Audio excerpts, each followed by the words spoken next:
സംഗമഗ്രാമ നാട്യരംഗമിതാ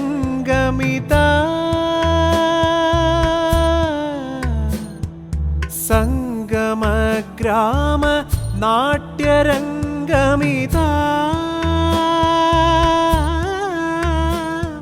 ശതകാർത്ഥസംഗമം ആഘോഷിപ്പൂ തുംഗശോഭം തുംഗശോഭം സ്വാഗതം സ്വാഗതം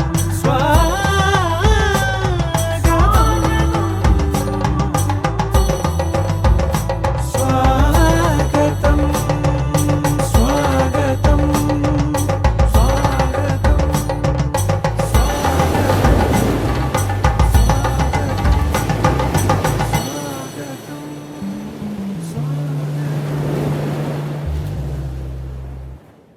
നമസ്കാരം. എല്ലാവരെയും ഈ പ്രബന്ധാവതരണത്തിലേക്ക് സ്വാഗതം ചെയ്യുന്നു.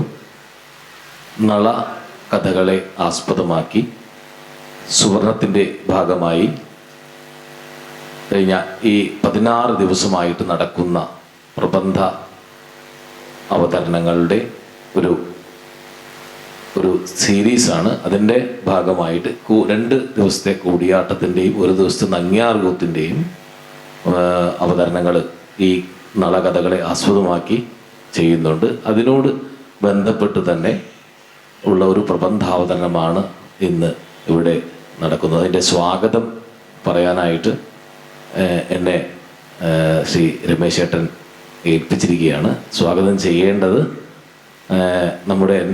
നമ്മുടെ കുടുംബാംഗമായ കൂടിയാട്ടത്തിൻ്റെ കുടുംബാംഗമായ എൻ്റെ ഗുരുനാഥൻ്റെ പുത്രി കൂടിയായ നമുക്കൊക്കെ വളരെ വേണ്ടപ്പെട്ട എൻ്റെ ഒരു മൂത്ത സഹോദരിയായിട്ടുള്ള ജയന്തി ചേച്ചിയാണ്. ജയന്തി ചേച്ചിയെ പ്രത്യേകിച്ച് ഇരിങ്ങാലക്കുടയിൽ നമ്മുടെ ഇടയിൽ പരിചയപ്പെടുത്തേണ്ട ആവശ്യമില്ല. പ്രത്യേകിച്ച് അമ്മന്നൂർ ഗുരുകുലത്തിലെ ഈ ഫെസ്റ്റിവലിലല്ല, ജൂലൈയിൽ നടക്കുന്ന ഗുരുസ്മരണ കൂടിയാട്ട മഹോത്സവത്തിന് എല്ലാ വർഷവും എന്ത് തിരക്കുണ്ടെങ്കിലും ഞങ്ങളുടെ ക്ഷണം സ്വീകരിച്ച് ഇവിടെ എത്തി പ്രബന്ധങ്ങൾ അവതരിപ്പിക്കാറുള്ള ആളാണ്. നമ്മൾ ഒരുപാട് വിഷയങ്ങൾ ജയന്തി ചേച്ചിയുടെ കേട്ടിട്ടുണ്ട്. ഏത് വിഷയത്തെക്കുറിച്ചും വളരെ ആധികാരികമായിട്ട് നല്ല രീതിയിൽ സംവദിക്കാനും വളരെ വളരെ കഴിവുള്ള ആളാണ്. ആ കാര്യത്തിൽ യാതൊരു തരത്തിലുള്ള സംശയവുമില്ല. കാരണം അത്രയും ആ മേഖലയിൽ താൻ അവതരിപ്പിക്കേണ്ട പ്രബന്ധത്തിനെ കുറിച്ചോ വിഷയത്തെക്കുറിച്ചോ വളരെ അവഗാഹമായി പഠിച്ച് വന്നിട്ടാണ് അത് അവതരിപ്പിക്കുക. അതുകൊണ്ട് തന്നെ പലപ്പോഴും നമുക്കറിയാം, ഈ പ്രബന്ധ അവതരണത്തിന് ശേഷമുള്ള സംവാദങ്ങളിലൊക്കെ കൃത്യമായ ചോദ്യങ്ങൾക്ക് വളരെ കൃത്യമായ മറുപടികൾ വിശദീകരണ സഹിതം കൊടുത്തുകൊണ്ട് അത് ഈ വരുന്ന ആളുകളെ തൃപ്തിപ്പെടുത്തുന്ന രീതിയിലുള്ള അവതരണ രീതിയാണ് ജയന്തി ചേച്ചിയുടേത്. കഴിഞ്ഞ ദിവസം ഇവിടെ നമ്പ്യാരാശാൻ്റെ ഒരു 2 ദിവസത്തെ ഗുരുസ്മൃതി കൂടിയാട്ട മഹോത്സവം ഉണ്ടായി. മിഴാവുകാർ മുഴുവൻ കൂടി സംഘടിപ്പിച്ച പരിപാടി. അതിലെത്താൻ സാധിക്കാത്തതിലുള്ള വിഷമം എല്ലാവരുമായിട്ടും പങ്കുവച്ചു. ഇവിടെ വന്നിട്ടുള്ള സഹോദരന്മാരും സഹോദരിക്ക് വളരെ കാര്യമായിട്ട് തന്നെ പറയുകയുണ്ടായി. അവിടുന്ന് എങ്ങനെയെങ്കിലും ഇവിടെ എത്തണം എന്നുണ്ട്. മാത്രമല്ല ഞങ്ങളെ വിളിച്ചും ഫോണിലൂടെ മെസ്സേജ് അയച്ചും വളരെ അകമഴിഞ്ഞ് പ്രോത്സാഹിപ്പിക്കുകയും ആ പരിപാടിക്ക് വളരെ ഭംഗിയായിട്ട് അനുഗ്രഹിക്കുകയും ആശംസിക്കുകയും ചെയ്തു. എന്തായാലും ഇന്നിവിടെ അവതരിപ്പിക്കുന്ന വിഷയം നൈഷധാനന്ദം നാടകത്തിൻ്റെ സവിശേഷതകൾ എന്നാണ്. ആ വിഷയത്തെക്കുറിച്ച് സംസാരിക്കാനായിട്ട് കാലടി ശ്രീശങ്കര സംസ്കൃത സർവകലാശാല അസോസിയേറ്റ് പ്രൊഫസറാണ്. ഇപ്പോൾ തിരൂര് കേന്ദ്രത്തിലാണ് ചേച്ചി വർക്ക് ചെയ്യുന്നത്. ജയന്തി ചേച്ചി വളരെ ആദരപൂർവ്വം സ്നേഹപൂർവ്വം സുവർണത്തിന് വേണ്ടിയും നമ്മുടെ എല്ലാവരുടെ പേരിലും ഞാൻ ഈ പ്രബന്ധാവതരണത്തിലേക്ക് സ്വാഗതം ചെയ്യുന്നു. പരമാർത്ഥായ തത്വജ്ഞാനൈകമൂർത്തയെ നിർമ്മലായ പ്രസന്നായ ദക്ഷിണാമൂർത്തയെ നമോ ഗുരുഭ്യഃ. അച്ഛനും അമ്മയ്ക്കും നമസ്കാരം. ഇന്ന് വീണ്ടും ഇവിടെ വരാൻ കഴിഞ്ഞതിലും ഒരു വിഷയം സംസാരിക്കാനും ഉള്ള അവസരം കിട്ടിയതിൽ ഞാൻ വളരെയധികം സന്തോഷിക്കുന്നു. അതിനുള്ള നന്ദി ആദ്യം പറയുന്നു. പക്ഷെ അതിനു മുമ്പേ ഇന്നിവിടെ തൊട്ട് മുമ്പേ കേട്ട ചില വാക്കുകൾ പരമേശ്വര ചക്കേരെക്കുറിച്ച് എൻ്റെ അച്ഛൻ എന്നും ബഹുമാനത്തോടുകൂടി മാത്രം പറയുന്ന, ഞാൻ വളരെ ചെറുതാകുമ്പോഴേ പരിചയപ്പെട്ട ഒരു വ്യക്തിത്വമാണ്. അദ്ദേഹത്തെക്കുറിച്ച് കൂടുതൽ മനസ്സിലാക്കേണ്ടതുണ്ട് എന്നുള്ള ബോധ്യത്തോടുകൂടി അദ്ദേഹത്തിന് മുന്നിൽ നമസ്കരിച്ചുകൊണ്ട് ബാക്കി എല്ലാ കൂടിയാട്ടത്തിന് വേണ്ടി ജീവിതം ഒഴിഞ്ഞു വെച്ച എല്ലാ ചാക്യാന്മാരും നമ്പ്യാന്മാരും നങ്ങ്യാരമ്മമാരും അവരെല്ലാവരെയും സ്മരിച്ചുകൊണ്ട് ഈ വിഷയത്തിലേക്ക് കടക്കുകയാണ്. ഈ വിഷയത്തിന് വേണ്ടിയിട്ട് എന്നെ ആദ്യം ഇവിടുന്ന് രമേശൻ നമ്പീശൻ അദ്ദേഹം വിളിച്ചപ്പോൾ ഉണ്ണായിവാർ ഇവിടെ ഒരു കഥകളി ക്ലബ്ബ് KN പിഷാരടി സ്മാരക കഥകളി ക്ലബ്ബിൽ നളചരിതത്തിനെ കുറിച്ചുള്ള ഒരു പരിപാടി നടക്കുന്നുണ്ട് എന്ന ആദ്യത്തെ ആ ഒരു വാക്യം കേൾക്കുമ്പോൾ വളരെയധികം സന്തോഷം തോന്നി. എന്താ വെച്ചാൽ നളചരിതത്തിനെക്കുറിച്ച് എന്തോ സംസാരിക്കാൻ എന്നെ വിളിക്കുന്നല്ലോ. എനിക്ക് വളരെ ഇഷ്ടമുള്ള ഒരു ആട്ടക്കഥയാണത്. അപ്പോൾ ഞാൻ അങ്ങോട്ട് ആഗ്രഹിച്ചു. അടുത്ത നിമിഷം അദ്ദേഹം പറഞ്ഞു അതിൽ കൂടിയാട്ടത്തെ കുറിച്ചിട്ടൊരു വിഷയം പറയാനാണ്. അപ്പോൾ ഞാൻ വീണ്ടും ഞാൻ ഇരിഞ്ഞാലക്കുടയിൽ കൂടിയാട്ടം തന്നെയാണ് പറയേണ്ടത് എന്നതിലേക്ക് എത്തുകയും അപ്പോൾ പിന്നെ നൈഷധാനന്ദം എന്നുള്ള നാടകത്തിനെ കുറിച്ചിട്ടാണ് പറയേണ്ടത്. ഇങ്ങനെ ഓരോ വാക്കുകൾ പറയുമ്പോഴും എൻ്റെ മാനസികാവസ്ഥയിൽ ഇങ്ങനെ വ്യത്യാസം വന്നുകൊണ്ടിരിക്കുകയാണ്. അത് ഒരു നവംബർ 12 ആ കാലത്താണ് വിളിച്ചത്. പിന്നെ ഞാനതങ്ങ് വിട്ടു. ഇപ്പോൾ അടുത്ത ദിവസം ഞാൻ എങ്ങനെയാണ് ഒരു വിഷയത്തിനെ സമീപിക്കേണ്ടത്, ഇതുവരെ ഇവിടെ വന്ന് പറയുന്ന എല്ലാ വിഷയങ്ങളും എൻ്റെ ജീവിതവുമായി ബന്ധപ്പെട്ട് ഞാൻ കുട്ടിക്കാലത്തെ കേൾക്കുന്നതും കാണുന്നതുമായ വിഷയങ്ങളാണ്. അതിന് വ്യത്യസ്തമായിട്ടുള്ള ഒരു നാടകത്തെക്കുറിച്ചാണ് സംസാരിക്കേണ്ടത് എന്ന് പറയുമ്പോൾ ഉണ്ടാകുന്ന എങ്ങനെയാണ് ഞാൻ ആട്ടക്കഥയെ മനസ്സിൽ ആരാധിക്കുന്ന എൻ്റെ ചെറുപ്പകാലങ്ങളിൽ കൃഷ്ണനായരാശാനും ശിവരാമാശാനും ഒക്കെ അങ്ങനെ നിറഞ്ഞാടുന്ന ദമയന്തിയെയും നളനെയൊക്കെ വിട്ടിട്ട് ഞാൻ എങ്ങനെയാണ് വേറൊരു നളനെയും ദമയന്തിയൊക്കെ എൻ്റെ മനസ്സിൽ കാണുക. എനിക്ക് വിഷമമായി. ഞാനത് അദ്ദേഹത്തോട് സൂചിപ്പിക്കുകയും ചെയ്തു. പക്ഷേ വീണ്ടും ഞാൻ ആ വിഷയത്തിൽ കഴിഞ്ഞ 2 ദിവസം ആ വിഷയത്തിൽ കുറച്ചും കൂടി ശ്രദ്ധിച്ചപ്പോൾ എനിക്ക് വളരെയധികം സന്തോഷം തോന്നി. ആ സന്തോഷം തോന്നാനുള്ള കാരണം ഇതിൻ്റെയൊക്കെ മൂലഭൂതനായ വ്യാസനോടുള്ള ആ ഒരു വ്യാസൻ്റെ കാഴ്ചപ്പാടിനോടുള്ളൊരു നമസ്കാരം. വ്യാസൻ മഹാഭാരതത്തിൽ ചിത്രീകരിച്ചു വെച്ച ഒരു നളൻ ദമയന്തി അവരുടെ കഥ, അതിനുള്ള ഒരു ഗൗരവം, അതിൻ്റെ ഒരു സ്വാരസ്യം, അത് പിന്നെയുള്ള എല്ലായിടത്തും കാണാൻ കഴിയുമ്പോൾ അതിൽ നിന്നുള്ള ആ സംസ്കൃതത്തിൻ്റെ ഏറ്റവും പ്രാചീനമായ ഒരു പാരമ്പര്യത്തിൽ നിന്ന് വീണ്ടും അത് എൻ്റെ ഉള്ളിലേക്ക് എത്തിയത് ഒരു മലയാള പാരമ്പര്യത്തിലാണെങ്കിൽ വീണ്ടും അത് സംസ്കൃത പാരമ്പര്യത്തിൽ ഞാൻ വീണ്ടും അതിനെ ഉൾക്കൊള്ളുന്നു. അപ്പോൾ ഈ സംസ്കൃത മലയാള പാരമ്പര്യങ്ങളുടെ ഇടകലർച്ച ഇന്നലെ ബാഹുഹൃദയത്തിൽ ഡോക്ടർ EN നാരായണൻ പറയുമ്പോൾ വീണ്ടും അതുമായി ബന്ധപ്പെട്ടൊരു സംസ്കൃത കാവ്യമുണ്ടാകുന്നു. ഇങ്ങനെ ഈ ഇടകലർന്നു പോകുന്ന ഈ ഒരു കാഴ്ച കാണുമ്പോഴുള്ള സന്തോഷം, അതിൽ നിന്ന് ഉള്ള ചില കാര്യങ്ങളാണ് ഇവിടെ പറയുന്നത്. എന്നെ സ്വാഗതത്തിൽ രാജീവ് പറഞ്ഞതുപോലെ അത്ര വലിയ ഗഹനതയോ അല്ലെങ്കിൽ ഒന്നും ഉണ്ടാവണമെന്നില്ല. കാരണം വിഷയം ഞാനിപ്പോൾ അടുത്ത കാലത്ത് എൻ്റെ ഉള്ളിലേക്ക് സ്വാംശീകരിച്ചതാണ്. എനിക്ക് ബുദ്ധിമുട്ടുണ്ടായിരുന്നു ഈ നാടകത്തിനെ, ആട്ടക്കഥയെ തള്ളിക്കൊണ്ടൊരു നാടകത്തിനെ ഉള്ളിലേക്ക് ആക്കാൻ എൻ്റെ ഉള്ളിലെ മലയാളി സമ്മതിക്കുന്നേ ഉണ്ടായിരുന്നില്ല കുറേ ദിവസമായിട്ട്. പക്ഷെ എൻ്റെ ഉള്ളിലെ മലയാളി എപ്പോഴും ആട്ടക്കഥയിലെ ആ നളനെയും ഒക്കെ ഇങ്ങനെ ആരാധിച്ചുകൊണ്ട് നടക്കുന്ന എനിക്ക് ഒരു സംസ്കൃത നാടകത്തിലെ നളനെ അങ്ങോട്ട് ഉൾക്കൊള്ളാൻ ബുദ്ധിമുട്ടുണ്ടായിരുന്നു. പക്ഷേ ഞാൻ കഴിഞ്ഞ 2 ദിവസങ്ങളിലായിട്ട് ഇതുമായി ചേർന്ന ചില കാര്യങ്ങൾ ഇവിടെ ഞാൻ മനസ്സിലാക്കിയ ചില കാര്യങ്ങളാണ് ഞാൻ ഇവിടെ പറയാൻ ഉദ്ദേശിക്കുന്നത്. നളനെ സംബന്ധിച്ചിട്ട് സംസ്കൃതത്തിലുള്ള ഏറ്റവും ആദ്യത്തെ മഹാഭാരതത്തിലെ നളോപാഖ്യാനത്തിൻ്റെ പതിപ്പുകളായിട്ടാണ് പിന്നീട് വരുന്ന എല്ലാ കാവ്യ വിഭാഗങ്ങളും. അത് കേരളത്തിൽ ഞാൻ മനസ്സിലാക്കിയിടത്തോളം നളോപാഖ്യാനം എന്നുള്ള നമ്പ്യാൻ തമിഴാണ് നളനെക്കുറിച്ചുള്ള ഏറ്റവും ആദ്യത്തെ പുസ്തകം എന്നാണ് ഞാൻ മനസ്സിലാക്കുന്നത്. അപ്പോൾ അവിടെ എൻ്റെ ചിന്ത വീണ്ടും വന്നു. നമ്പ്യാൻ തമിഴ് നളോപാഖ്യാനം 14-ാം നൂറ്റാണ്ടിലുണ്ട്. അത് ആർക്കും വിക്കിപീഡിയയിൽ കിട്ടുന്ന വിഷയമാണ് കേട്ടോ. അപ്പം ആ 14-ാം നൂറ്റാണ്ടിൽ നമ്പ്യാൻ തമിഴ് ഉണ്ടായാൽ, നളോപാഖ്യാനം എന്ന നമ്പ്യാൻ തമിഴ് ഉണ്ടെങ്കിൽ തീർച്ചയായിട്ടും അതിനോട് ചേർന്നുകൊണ്ട് ഒരു സംസ്കൃത കൂടിയാട്ട അവതരണവും ഇവിടെ എവിടെയെങ്കിലും ഉണ്ടായിട്ടുണ്ടാകാം എന്നൊരു ആഗ്രഹം. അത് തെളിവൊന്നുമില്ല.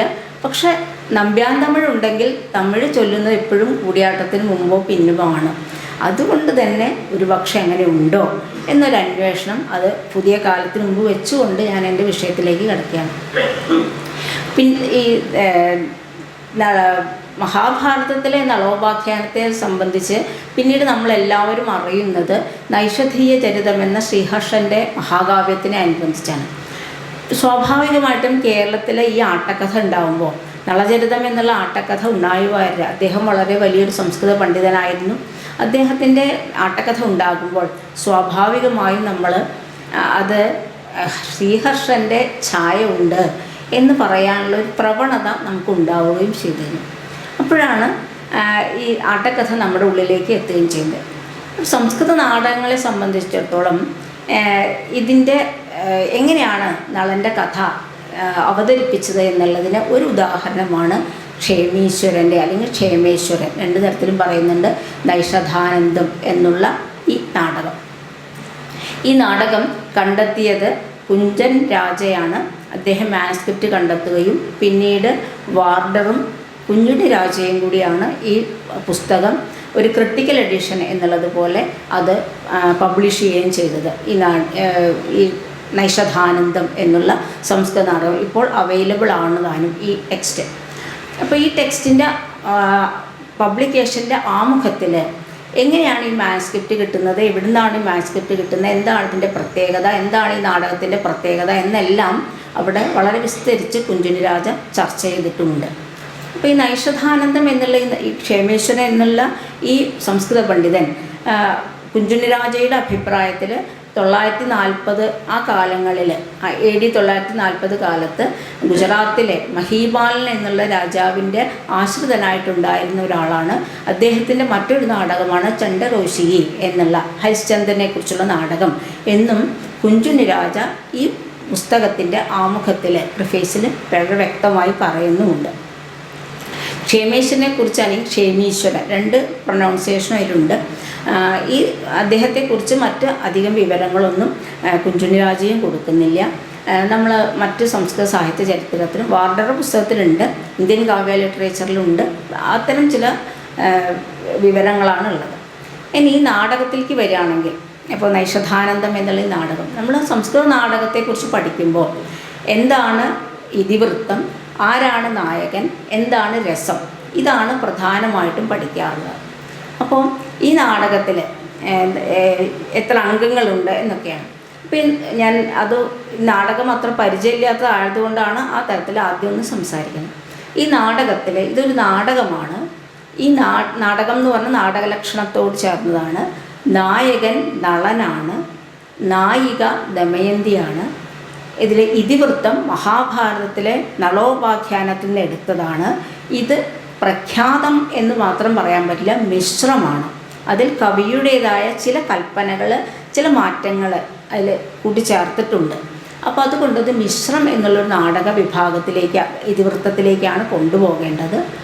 ഇതിലെ രസം എന്ന് പറയുന്നത് നമുക്ക് സ്വാഭാവികമായിട്ട് അറിയുന്നത് പോലെ ഇവരുടെ ദാമ്പത്യത്തിൻ്റെ കഥയും രാജാവിൻ്റെ കഥയും കൂടിച്ചേർന്നതുകൊണ്ട് ശൃംഗാരം എന്ന് വേണമെങ്കിൽ പറയാം. അത് അവസാനിപ്പിക്കുന്നത് രാജ്യം നേടിയ നളനാണ് എന്നുള്ളത് കൊണ്ട് വീരം എന്നുള്ള ആ ഒരു അവസ്ഥയിലേക്ക്, വീരം എന്നുള്ള രസമാണ് ഇതിൻ്റെ പ്രധാനമെന്നും നമുക്ക് പറയാൻ പറ്റും. പക്ഷെ ഞാൻ ഇതിൽ ശൃംഗാരം എന്നുള്ള നായികാ പ്രാധാന്യമുള്ള ശൃംഗാരരസമുള്ള നാടകമാണെന്ന് വിശ്വസിക്കാനാണ് എനിക്ക് ഇഷ്ടം. ഇനി ഇതിൽ 7 അംഗങ്ങളാണ് ഉള്ളത്. നാടകത്തിൽ 7 അംഗം. ഇപ്പം ഇന്നലെ സംസാരിച്ച നാടകത്തിന് ശ്രുതി പിടിച്ച് സംസാരിച്ചിട്ടുണ്ടാവും എന്ന് ഞാൻ വിചാരിക്കുന്നു. 10 അംഗങ്ങളുള്ള നാടകമായിട്ടാണ് സംസാരിച്ചത്. മറ്റൊരു നൈഷധ നാടകം, അപ്പോൾ അല്ലെങ്കിൽ നളൻ്റെ നാടകം. അപ്പോൾ ഈ നാടകത്തിലെ കഥാഗതി എന്ന് പറയുന്നത് ഇപ്പോൾ ഞാനിവിടെ സംസാരിക്കുമ്പോൾ എനിക്ക് 3 സംശയമായിരുന്നു. ഒന്ന്, മഹാഭാരതത്തിനെ വെച്ച് സംസാരിക്കണമോ, അതല്ലെങ്കിൽ നേരത്തെ പറഞ്ഞ നൈഷധീയ ചരിതത്തിനെ കുറിച്ച് വെച്ച് സംസാരിക്കണോ, അതോ ആട്ടക്കഥയെ വെച്ച് സംസാരിക്കണമെന്ന്.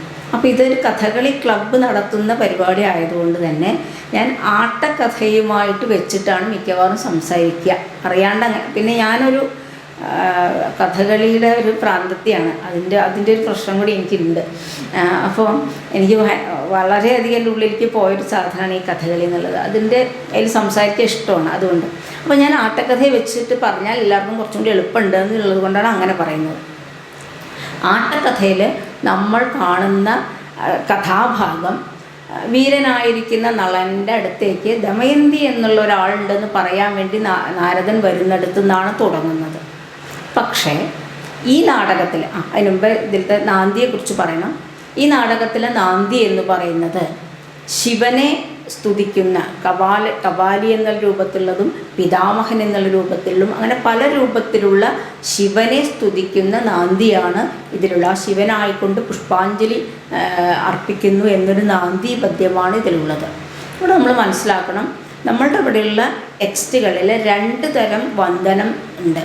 ഒന്ന് ശിവനെ വന്ദിക്കുന്ന തരത്തിലുള്ള ടെക്സ്റ്റുകളും പിന്നീട് വിഷ്ണുവിൻ്റെ അവതാരങ്ങളെ, പ്രത്യേകിച്ച് ശ്രീരാമനെക്കുറിച്ചോ അല്ലെങ്കിൽ വിഷ്ണുവിനെക്കുറിച്ചോ ഒക്കെയുള്ള നാടകങ്ങളുമാണ് പ്രധാനമായിട്ട് ദേവതാസ്തുതിപരമായ ഇതിൽ ഈ 9-ാം നൂറ്റാണ്ടിലുള്ളത് അല്ലെങ്കിൽ 10-ാം നൂറ്റാണ്ടിലായതുകൊണ്ടായിരിക്കാം ഈ ഭക്തി പ്രസ്ഥാനവും കൃഷ്ണൻ എന്നുള്ള സങ്കല്പവും അല്ലെങ്കിൽ കൃഷ്ണൻ്റെ അവതാരങ്ങൾ എന്നുള്ള സങ്കല്പങ്ങൾക്കും പ്രാധാന്യം വരാൻ തുടങ്ങുന്നതിന് മുമ്പുള്ള കാലമായിട്ടായിരിക്കാം ഇതിൽ ശിവനെയാണ് നാന്ദി പദ്യത്തിൽ സ്തുതിക്കുന്നത്.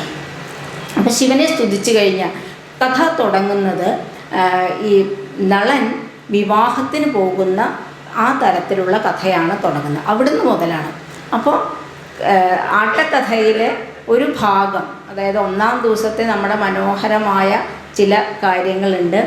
ഹംസത്തിൻ്റെ നളൻ്റെ വിചാരപദം, പിന്നെ ആ ഹംസത്തിൻ്റേതായ ദമയന്തിയുടെ വരവ്, ദമയന്തി തോഴികളുമുള്ള മനോഹരമായ പദം, പിന്നെ ഹംസവും ദമയന്തിയുള്ള ഇങ്ങനെയൊക്കെയുള്ള വിഷയങ്ങൾ ഇതിൽ നിന്ന് മാറി നിൽക്കുന്നു. കാരണം ഈ വിഷയം മാറി നിൽക്കുന്നു എന്ന് പറഞ്ഞു കഴിഞ്ഞാൽ ഇതില്ല എന്നല്ല, ഇത് പിന്നീട് സൂച്യമായിട്ട് വരുന്നുണ്ട്. അപ്പോൾ ഇതിലാദ്യം വരുന്നത് ഈ സൂത്രധാരൻ നടിയും കൂടിയുള്ളൊരു സംഭാഷണത്തിൽ അവിടെ ഇതിൻ്റെ ഉടനീളം വരുന്നതാണ്. സൂത്രധാരനും നടിയും കൂടി നൈഷധാനം നമുക്ക് അഭിനയിക്കണ്ടേന്ന് പറയുമ്പോൾ നടിക്കൊരു ചെറിയൊരു പ്രശ്നം. നടി പറയാണ് ഈ മകളുടെ ഒരു കല്യാണം എന്നുള്ളത്. അപ്പോൾ ഈ കന്യയുടെ കല്യാണം എന്നുള്ളത് ഏത് കാലത്തും അച്ഛനമ്മമാർക്ക് ഒരു ബുദ്ധിമുട്ടുള്ള അല്ലെങ്കിൽ ഒരു വിഷമം ഉണ്ടാക്കുന്നൊരു കാര്യമാണ് എന്ന് 9-10 നൂറ്റാണ്ടിലെ കവിയും പറയുന്നു, ഇപ്പോഴത്തെ അച്ഛനും പറയുന്നു. അതാണ് നമ്മുടെ നാട്. അപ്പോൾ അന്ന് പറയുന്നുണ്ട്, ആ നടിയോട് പറയാണ് ഒരു വിവാഹം, അതായത് ഒരു പെൺകുട്ടി ഉണ്ടായാൽ അവരുടെ വിവാഹം ഭംഗിയായി നടക്കുക, ശേഷമുള്ളവരുടെ ജീവിതം നന്നാവുക. അപ്പോൾ സൂത്രധാരൻ പറഞ്ഞു ഇതെല്ലാ അച്ഛന്മാരുടെ ഉള്ളിലുള്ളൊരു ബുദ്ധിമുട്ടാണ്, എല്ലാവർക്കും ഈ പ്രശ്നമുണ്ട്. ഇത് പിന്നീട് ഭീമനും പറയുന്നുണ്ട്, ദമയന്തിയുടെ അച്ഛനും പിന്നീട് പറയുന്നുണ്ട്. അപ്പോൾ ഇങ്ങനെ പറഞ്ഞുകൊണ്ട് എന്നാലും സാറില്ല, നമുക്ക് അതൊക്കെ നന്നായി നടക്കും, ഈശ്വരനല്ലേ ഉള്ളത് എന്ന് പറഞ്ഞുകൊണ്ടാണ് സൂത്രധാരൻ്റെ നടിയുടെയും സംഭാഷണം വിശേഷിക്കുന്നത്. പിന്നീട് പോകുന്ന നളൻ യാത്രയിലാണ്. ഈ നളൻ പോകുന്നത് എങ്ങോട്ടാണ് പോകേണ്ടത് എന്നുള്ളതാണെങ്കിൽ ഇവിടെ ദമയന്തിയുടെ വിവാഹത്തിന് സ്വയംവരമാണെന്ന് പറഞ്ഞാൽ അങ്ങോട്ട് പോകാൻ തുടങ്ങുമ്പോൾ രഥത്തിൽ, അതായത് രഥവേഗം അഭിനയിച്ചുകൊണ്ടാണ് നമ്മളുടെ പ്രസിദ്ധമായ ശാകുന്തളവും തുടങ്ങുന്നത്. ഈ നൈഷധാനന്തത്തിലും രഥവേഗമാണ് ആദ്യം. ആ രഥത്തിൽ പോകുമ്പോൾ നമ്മൾ അങ്ങനെ ആരൊക്കെയാണ് അതിലുള്ളതെന്ന് വെച്ചാൽ നളനുണ്ട്, നളൻ്റെ സുഹൃത്തായ സാലങ്കായനൻ എന്നുള്ള വിദൂഷകനുണ്ട്. ഈ സാലങ്കായൻ എന്നുള്ള പേര് മന്ത്രാംഗത്തിലുള്ളൊരു പേരാണ് എന്നുള്ളതും കൂടി നമ്മൾ ആലോചിക്കണം. അപ്പം ഈ സാലങ്കായൻ എന്നുള്ള വിദൂഷകനുണ്ട്. അതുപോലെ തന്നെ സാരഥിയായിട്ട് വാർഷ്ണേയനാണ്. വാർഷ്ണേയൻ എന്നുള്ള സാരഥിയാണുള്ളത്.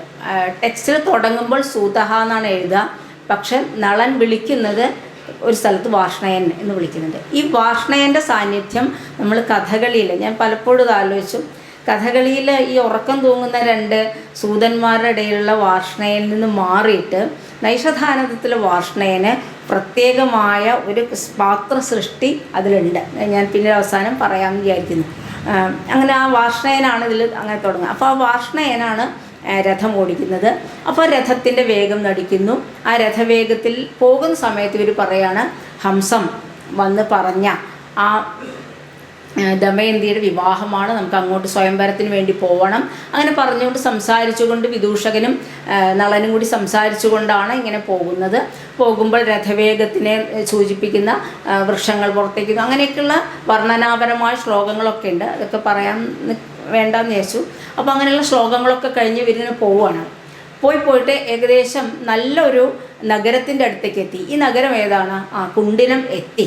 നമുക്ക് ഏകദേശം എത്തണ സ്ഥലമായി. അപ്പോൾ ഈ നളൻ പെട്ടെന്ന് ആലോചിക്കുകയാണ്, ഇനി പെട്ടെന്ന് ഹംസം ഇവിടെ വന്നോ, ഹംസത്തിനെ കണ്ടോ, നിനക്ക് ദമയന്തിയെ നിങ്ങൾക്ക് തന്നെ കിട്ടും എന്ന് ഹംസം പറഞ്ഞോ എന്ന് എൻ്റെ ഉള്ളിലൊരു തോന്നലുണ്ടാകുന്നു എന്ന് പറയണം. അപ്പോൾ വിദൂഷകൻ പറയുന്നുണ്ട്, ശരിയാണ്, ഒരു സാധനത്തിനെക്കുറിച്ച് തന്നെ വിചാരിച്ചു കൊണ്ടിരുന്നാൽ അത് നമുക്കിങ്ങനെ കണ്ടതായിട്ട് തോന്നും. എനിക്കും തോന്നാറുണ്ട്. അപ്പോൾ അവിടെ നമ്മളുടെ വിദൂഷകൻ പറയുന്ന അതേപോലെ തന്നെ ഭക്ഷണത്തിനെക്കുറിച്ച് ഇങ്ങനെ ആലോചിച്ചിരിക്കുമ്പോൾ അതൊക്കെ എൻ്റെ മുമ്പിൽ എത്തിയിട്ടുണ്ട് എന്ന് എനിക്ക് തോന്നും എന്നാണ് പറയുന്നത്. അപ്പോൾ നളൻ പറയും, അല്ല നോക്കൂ എന്ന് പറഞ്ഞ് മുകളിലേക്ക് നോക്കൂ എന്ന് പറയുമ്പോഴാണ് ആ നോക്കൂ എന്ന് പറയുമ്പോൾ വരുന്ന ആള് നോക്കുന്നത്. നോക്കുമ്പോൾ അതിന് തൊട്ട് മുമ്പ് ഒരു രസകരമായ ഒരു ഇതും കൂടി ഉണ്ട്, അതും കൂടി പറയാം. നോക്കുമ്പോൾ ലോകപാലന്മാരൊക്കെ, ഈ വാക്കും അതെ, നമ്മളുടെ കഥകളിയിൽ പല സ്ഥലത്തും ലോകപാലന്മാരെ എന്നൊരു വാക്കുണ്ട്. ഇത് നൈഷധാനന്ദത്തിൽ പല സ്ഥലത്തുണ്ട് ലോകപാലന്മാരെ എന്നുള്ളത്. കാരണം ലോകപാലന്മാരിൽ അവരാണ് ഇതെല്ലാം കൊണ്ടു നടക്കുന്നത് എന്നുള്ള ഒരു സൂചന ഇതിൽ രണ്ട് സ്ഥലത്തും ഉണ്ട്. അപ്പോൾ ഈ നോക്കുമ്പോൾ അവിടെ പറയാണ് ലോകപാലന്മാരൊക്കെ വരുന്നുണ്ട്. അപ്പോൾ നേപഥ്യത്തിൽ നിന്ന് പറയാണ്, അല്ലയോ സൂത, നിങ്ങൾ വേഗം രഥം ഒതുക്കൂ. രഥം ഒതുക്കിയിട്ടില്ലെങ്കിൽ അതിൽ നിന്നുള്ള പൊടികൾ അങ്ങ് മുകളിലേക്ക് എത്തിയിട്ട് ഈ ലോകപാലന്മാരുടെയൊക്കെ കണ്ണിൽപ്പെട്ട്, അതുമാത്രമല്ല അതിലൊരു വലിയ ലോകപാലനുണ്ട് ഇന്ദ്രൻ, അദ്ദേഹത്തിന് 1000 കണ്ണുണ്ട്. അപ്പോൾ ഈ കണ്ണിൽപ്പെട്ട് അതിൽ നിന്നൊക്കെ വെള്ളം വന്നിട്ട് ഒരു വർഷം വരുന്നത് പോലെ വെള്ളം വരും. അതുകൊണ്ട് നിങ്ങൾ അവർ അപ്പോൾ പറയാം, അതാണ് വളരെ അവിടെ ഒരു തമാശയും കൂടി എനിക്ക് തോന്നി. അത് ഈ ഇവർക്ക് കണ്ണിൽപ്പെടും, ഇവർക്കൊക്കെ കണ്ണ് ഈ മച്ചുമിഴി ഇല്ലാത്തവരാണ് എന്നുള്ളൊരു തോന്നലും. അതുമാത്രമല്ല ഈ നിമേഷം വെച്ചിട്ടാണ് പിന്നീട് ദമയന്തി ഈ മറ്റ് ദേവന്മാരിൽ നിന്ന് നളനെ തിരിച്ചറിയുന്നത് സ്വയംവര സമയത്ത്. അപ്പോൾ ആ നിമേഷ എന്നുള്ള ആ പ്രക്രിയ, അല്ലെങ്കിൽ നിർനിമേഷന്മാരെ നിമേഷമുള്ളവരെ എന്നുള്ള ആ ഒരു സൂചന ഈ 1ാമത്തെ അംഗത്തിൽ തന്നെ അത് അതിൽ കാണിക്കുകയും ചെയ്യുന്നുണ്ട്. എന്നിട്ട് അങ്ങനെ പറഞ്ഞുകൊണ്ടാണ് ഇവർ രഥം ഒതുക്കുന്നത്. പിന്നെ മുകളിലേക്ക് നോക്കുമ്പോഴാണ് മാതലി വരുന്നു. മാതലി വന്നിട്ട് പറയാണ്, ഇങ്ങനെ ലോകപാലന്മാരൊക്കെ കൂടിയിട്ട് സ്വയംവരത്തിന് വരുന്നുണ്ട്, അതുകൊണ്ട് അവർക്ക് അനുകൂലയാക്കാൻ, ദമയന്തിയെ അവർക്ക് അനുകൂലയാക്കണം, അതിന് ആര് തന്നെ വേണം, ഈ നളൻ തന്നെ വേണം എന്നുള്ള ആ കാര്യം പറയുകയും നളൻ അത് സമ്മതിക്കുകയും ചെയ്യുന്നുണ്ട്. നളൻ അത് സമ്മതിച്ച് അടുത്ത നിമിഷം നളൻ ചോദിക്കുകയാണ്, ഞാൻ എങ്ങനെയാണ് ദമയന്തിയുടെ അടുത്തേക്ക് പോകുക, എന്നെ കാണില്ലേ എല്ലാവരും, പിന്നെ ഞാൻ എങ്ങനെ അന്തഃപുരത്തിലേക്ക് കടക്കുന്നു പറയുമ്പോൾ അത് ഇന്ദ്രൻ്റെയൊക്കെ അനുഗ്രഹം കൊണ്ട്, അല്ലെങ്കിൽ ലോകപാലന്മാരുടെ അനുഗ്രഹം കൊണ്ട് അങ്ങയെ കാണില്ല, അങ്ങ് ദമയന്തിയുടെ അടുത്തേക്ക് പൊക്കോളൂ എന്ന് പറഞ്ഞ് മാതലി പോവുകയും ഈ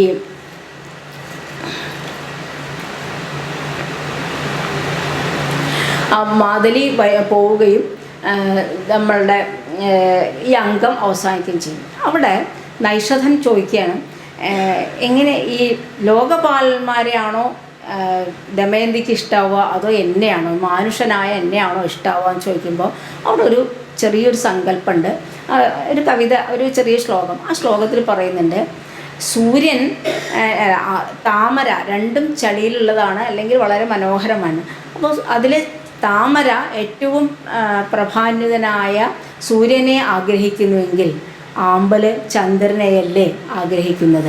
അതുകൊണ്ട് ഈ ആഗ്രഹം എന്നുള്ളത് അത് ഓരോ ആൾക്കാർക്കുള്ള, അല്ലെങ്കിൽ എല്ലാവരും സൂര്യനെ മാത്രം ഇഷ്ടപ്പെടുന്നു, അല്ലെങ്കിൽ എല്ലാവരും ഈ ലോകപാലന്മാരെ മാത്രം ഇഷ്ടപ്പെടുന്നവരായില്ല, ചിലപ്പോൾ ആമ്പലുകളുമുണ്ട്. അവിടെ ഈ സൂര്യനെയും ഈ ആമ്പലും. അപ്പം നമുക്കെപ്പോഴും അറിയാം ആമ്പൽ എന്നുള്ള അല്ലെങ്കിൽ ചന്ദ്രൻ എന്നുള്ള ഈ രണ്ട് സങ്കല്പമുണ്ട്. ഇത് ശൃംഗാരത്തിൻ്റെ, സൂര്യൻ ഒരിക്കലും ശൃംഗാരത്തിൻ്റെ ഉദ്ദീപന വിഭാവമായിട്ട് അല്ലെങ്കിൽ ഒരു സിമ്പലായിട്ട് സംസ്കൃതത്തിലില്ല, സൂര്യൻ. പക്ഷേ ആമ്പലും ചന്ദ്രനും തമ്മിലുള്ള ആ ഒരു ബന്ധം, അത് എന്നും എവിടെയായാലും ആ ബന്ധം എന്നുള്ളത് അതൊരു ആത്മബന്ധം. ആ ബന്ധം എന്നുള്ളത് എപ്പോഴും ഉണ്ട്.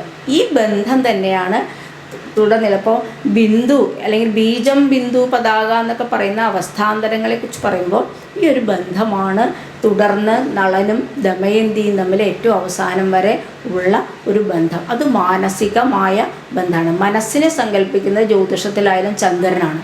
അപ്പോൾ ഈ മാനസികമായ ഈ ബന്ധം എന്നുള്ള ആ ഒരു ഞാൻ വേറെ എവിടെയും ഇങ്ങനത്തെ ഒരു ഉപമ അല്ലെങ്കിൽ ഒരു ഉത്പ്രേക്ഷ കണ്ടില്ല.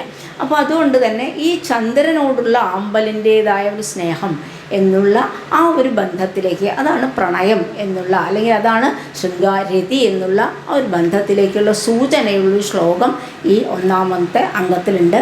അപ്പോൾ അഭിനയിക്കുന്നവർ അങ്ങനെ ഇഷ്ടംപോലെ അഭിനയിക്കാൻ പറ്റുന്ന ഒരു ശ്ലോകവും കൂടി, വളരെ ചെറിയ അനുഷ്ഠിപ്പ് ശ്ലോകമാണ്, പക്ഷെ വളരെ മനോഹരമായ ഒരു ശ്ലോകം. ഇത് ഞാൻ പറയാൻ കാരണം, ഇത് കുറച്ച് കഴിഞ്ഞാൽ ദമയന്തിയുടെ വിവാഹ സമയത്ത് ഇതുപോലൊരു ശ്ലോകമുണ്ട്. അവിടെ പറയുന്നത് മാല ദമയന്തി, ഞാൻ ഇപ്പോൾ പറഞ്ഞു പിന്നെ മറന്നുപോയാലോ വിചാരിച്ചിട്ട് ഇപ്പം തന്നെ പറഞ്ഞു. ദമയന്തി നളനെ മാലയിട്ട് സ്വീകരിച്ചു എന്നുള്ളതുണ്ട്. അപ്പോൾ നമ്മളും അങ്ങനത്തെ മാലയിട്ട് സ്വീകരിച്ച ഒരുപാട് ശ്ലോകങ്ങൾ പല സ്ഥലത്തും കേട്ടിട്ടുണ്ട്. അവിടെ പറയുന്നത് ആ മാല എവിടേക്കാണ് ഇടുന്നത്, അല്ലെ, ഹൃദയത്തിൻ്റെ ഭാഗത്ത്, ഈ ആത്മാവിലേക്കാണ് ആ ദമയന്തിയുടെ മാല എന്നതാണ്. അപ്പോൾ ദമയന്തി ഇടുന്ന മാല ഹൃദയത്തിലേക്ക് അല്ലെങ്കിൽ ആത്മാവിലേക്കുള്ള ഒരു ദമയന്തിയുടെ ഒരു പ്രവേശമായിട്ടാണ് ആ മാലയെ ഇടുന്നത്.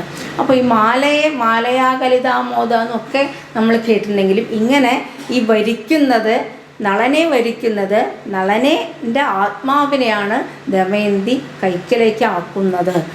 ആ ആത്മാവിനെ ദമയന്തി വരിക്കുമ്പോൾ, വരിക്കുക എന്ന് പറഞ്ഞാൽ സ്വീകരിച്ചു കഴിഞ്ഞാൽ ഈ ആത്മബന്ധം എന്നുള്ളത് ഏറ്റവും അവസാനം വരെ ദമയന്തിയെ കൊണ്ടുപോകുന്നുണ്ട്. ഈ നാടകത്തിൻ്റെ അവസാനം ഒരു ചെറിയ വ്യത്യാസമുണ്ട്, അവിടേക്ക് എത്തിക്കാനാണ് ഞാനിത് പറഞ്ഞത്. ഈ ആത്മബന്ധം എന്നുണ്ടോ അന്നൊക്കെ ദമയന്തിക്ക് യാതൊരു പേടിയില്ല. ആ ദമയന്തിയാണ് നമ്മൾ രണ്ടാമത്തെ അംഗം മുതലേ ഇങ്ങനെ കണ്ടുകൊണ്ടേയിരിക്കുന്നത്.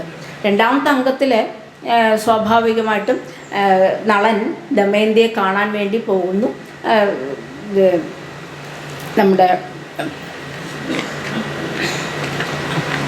അതുകൂടി പറയട്ടെ. രണ്ടാമത്തെ അംഗം തുടങ്ങുന്നത് വിദ്യാധരന്മാരുടെ പ്രവേശനത്തോടു കൂടിയാണ്. അപ്പോൾ വിദ്യാധരനും വിദ്യാധരിയും വന്നിട്ട് അവർ പറയുന്നത് ദമയന്തിയോട് നളൻ ഇത് പറയുന്നുണ്ടോ എന്ന് ചോദിക്കാൻ വേണ്ടിയിട്ട് ഞങ്ങൾ പോവുകയാണ്, അല്ലെങ്കിൽ ഇത് അറിയാൻ വേണ്ടിയിട്ട് നളൻ തീർച്ചയായിട്ടും ലോകപാലന്മാർക്ക് വേണ്ടി ദമയന്തിയോട് പറയുന്നുണ്ടോ എന്ന് ഞങ്ങൾക്ക് അറിയണം, അതിന് വേണ്ടി ഇന്ദ്രൻ പറഞ്ഞയച്ചതാന്ന് പറഞ്ഞിട്ടാണ് വിദ്യാധരനും വിദ്യാധരിയും വരുന്നത്. അവിടെ ഇതുപോലെ നല്ലൊരു വിദ്യാധരിയുടെ വളരെ മനോഹരമായ ഒരു വരിയുണ്ട്.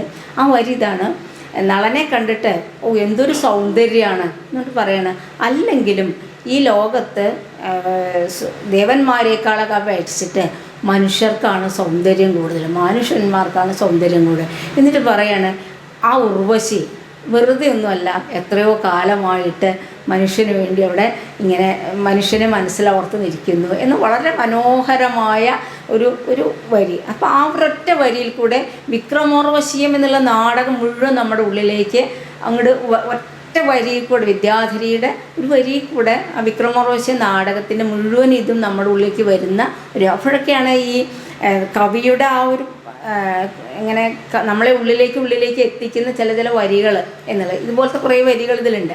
അപ്പോൾ അങ്ങനെ പറഞ്ഞ് വിദ്യാധരനും ഈ വിദ്യാധരയും അവർ അവിടുന്ന് പോവുകയും ചെയ്യുന്നുണ്ട്. ഇവിടെ ഇത് കഴിഞ്ഞാൽ ഈ നളനും വിദൂഷകനും കൂടിയാണ് ദമയന്തിയുടെ അടുത്തേക്ക് പോകുന്നത്.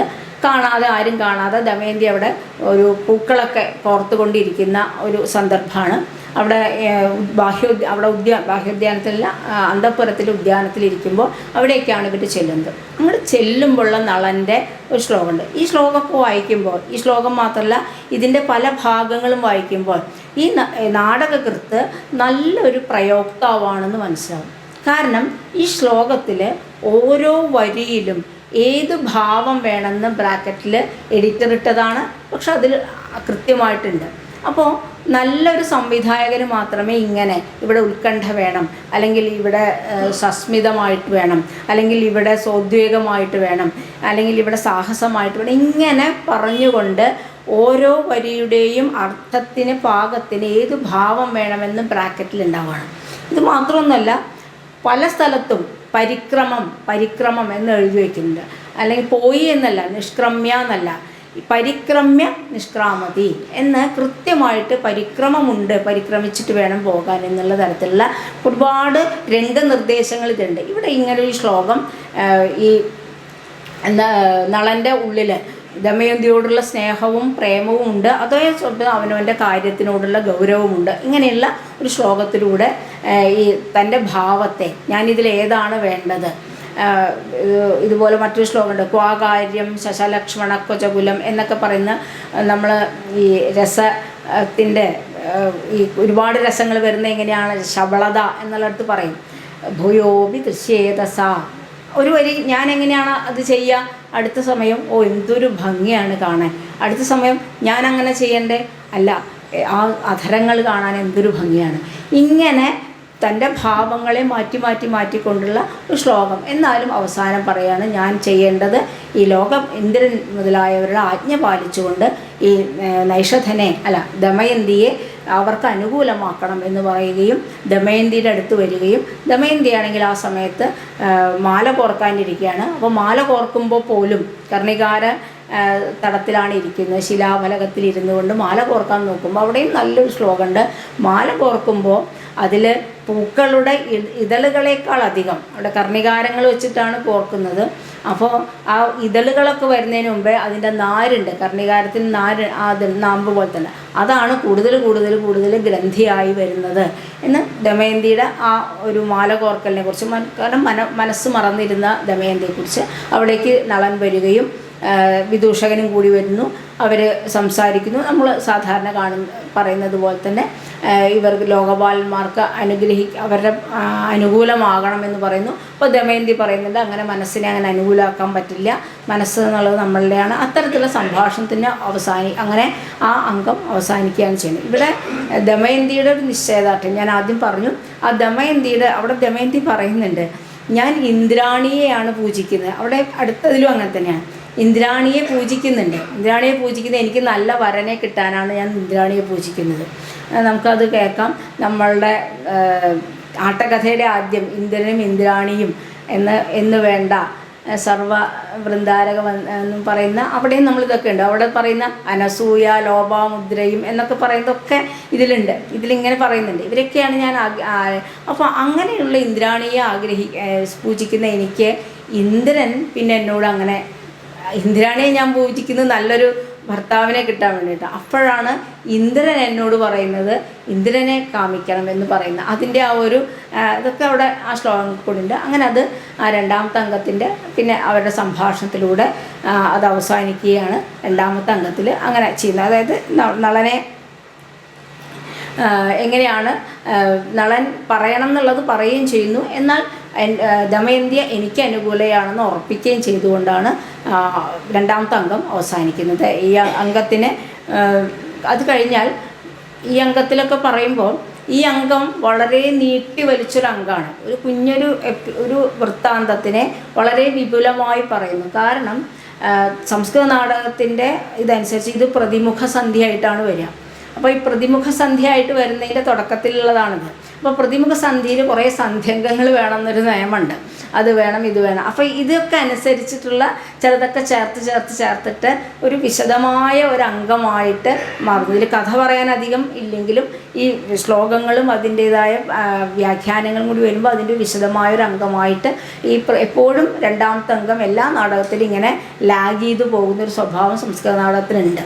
അപ്പോൾ അതുപോലെ രണ്ടാമത്തെ അംഗം അങ്ങനെ നീണ്ടു നിൽക്കുന്ന സംഭാഷണത്തിലൂടെ മുന്നിലേക്ക് പോകുന്ന ഒരംഗമാണ്. അവിടെ നമ്മൾ കൂടുതൽ മനസ്സിലാക്കേണ്ടത് സംസ്കൃത നാടകമാണെങ്കിലും അവിടെ മുഴുവൻ പ്രാകൃതത്തിലാണ് കൂടുതൽ വാക്യങ്ങൾ. കാരണം ദമയന്തി ആയാലും ദമയന്തിയുടെ സഖിയായാലും വിദൂഷകനായാലും ഒക്കെ പ്രാകൃതത്തിലാണ് സംസാരിക്കുന്നത്. സംസ്കൃതം അവിടെ നളനാണ് ഉപയോഗിക്കുന്നത്. പക്ഷെ വളരെ അതുകൊണ്ട് തന്നെ പ്രാകൃതത്തിനാണ് ഈ അംഗത്തിൽ കൂടുതൽ പ്രാധാന്യം ലഭിക്കുന്നത്. മൂന്നാമത്തെ അംഗത്തിലേക്ക് എത്തുമ്പോഴത്തേക്കും ഈ ദമയന്തിയുടെ സ്വയംവരം എന്നുള്ള ഒരു അതിലേക്ക് എത്തുകയാണ്. അപ്പോൾ ദമയന്തിയുടെ സ്വയംവരത്തിന് വേണ്ടി എല്ലാവരും എത്തുന്നു, എല്ലാ ഒരുക്കങ്ങളും കഴിഞ്ഞിട്ടുണ്ട് എന്നൊക്കെ പറഞ്ഞു കഞ്ചുകി പറയാണ്. എന്നിട്ട് അമ്മയോട് പറയാണ്, ദമയന്തിയുടെ അമ്മയോട്, വേഗം ദമയന്തി ഒരുക്കൂ. എന്നിട്ട് അവിടെ പറയുന്നുണ്ട്, ഈ ദൈവജ്ഞന്മാർ പറയുന്നുണ്ട്, ആ സമയം കഴിഞ്ഞാൽ, മുഹൂർത്ത സമയം കഴിഞ്ഞാൽ വളരെയധികം ആപത്തുകൾ സംഭവിക്കും. അതിൽ ഒരു ആപത്താണ് പറയുന്നത്, ദീർഘകാലം വിയോഗമുണ്ടാകുമെന്നൊരു ആപത്ത് സംഭവിക്കും. അതുകൊണ്ട് കൃത്യസമയത്ത് തന്നെ സ്വയംവരം നടക്കണം, അതുകൊണ്ട് വേഗം ഒരുക്കുമെന്നാണ്. അവിടെ ഈ ദമയന്തിയെ അമ്മ ഒരുക്കുകയാണ്.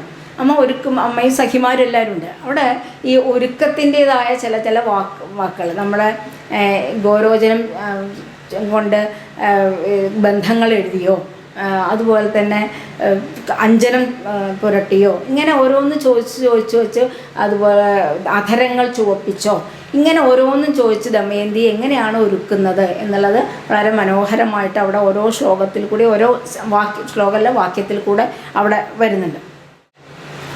അത് കഴിഞ്ഞിട്ട് ഇങ്ങനെ ഒരുക്കിക്കൊണ്ടിരിക്കുമ്പോഴാണ് ഭീമൻ എന്നുള്ളൊരു അദ്ദേഹം വരുന്നത്.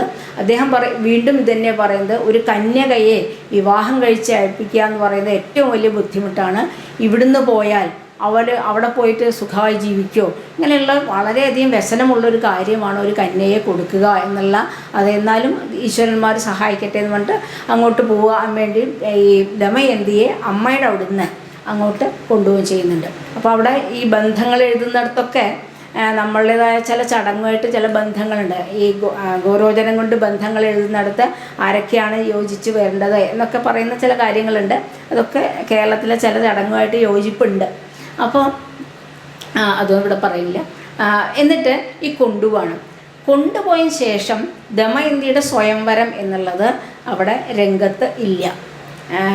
അത് കാരണം ദമയന്തിയുടെ സ്വയംവരം രംഗത്ത് അവതരിപ്പിക്കാൻ ബുദ്ധിമുട്ടാണ്.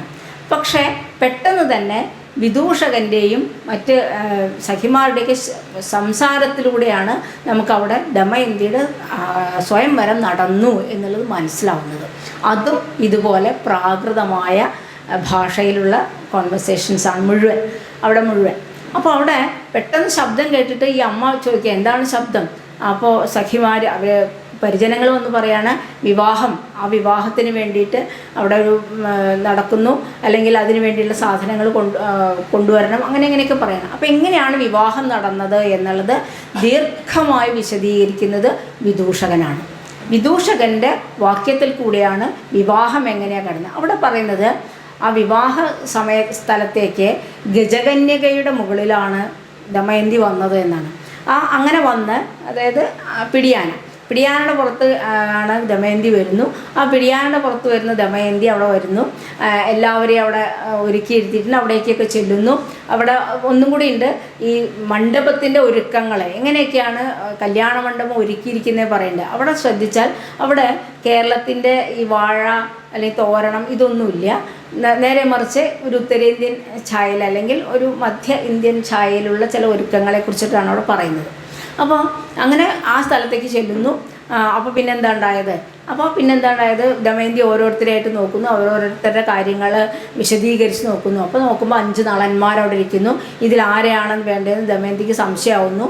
വീണ്ടും ആലോചിച്ചുകൊണ്ട് നിൽക്കുമ്പോൾ മൗഹൂർത്തികൻ അവിടുന്ന് പറയാണ്, ഇതാ മുഹൂർത്തം കഴിഞ്ഞിരിക്കുന്നു. ദൈവജ്ഞൻ പറയാണ്, മുഹൂർത്തം കഴിഞ്ഞിരിക്കുന്നു, വേഗം സ്വയംവരം നടക്കട്ടെ. അപ്പോഴും ദമയന്തി ആലോചിച്ചുകൊണ്ട് നിൽക്കുകയാണ്, ഇതിൽ ആരാണ് നളനെന്ന് അറിയാതെ നിൽക്കുകയാണ്. അവസാനം ദമയന്തി ഈശ്വരനോട് പ്രാർത്ഥിക്കുന്നു. ആ പ്രാർത്ഥിക്കുന്ന സമയത്ത് ദമയന്തിക്ക് തന്നെ മനസ്സിലാവുന്നു, നിമേഷമുള്ള നളൻ ആരാണെന്ന് തിരിച്ചറിയും. ദമയന്തി വിവാഹം ചെയ്യുകയും ചെയ്തു. ഇതൊക്കെ വിദൂഷകൻ്റെ വാക്യങ്ങളാണ് കേട്ടോ. അങ്ങനെ വിദൂഷകനാണ് ഇതൊക്കെ ഉണ്ടാക്കുന്നത്.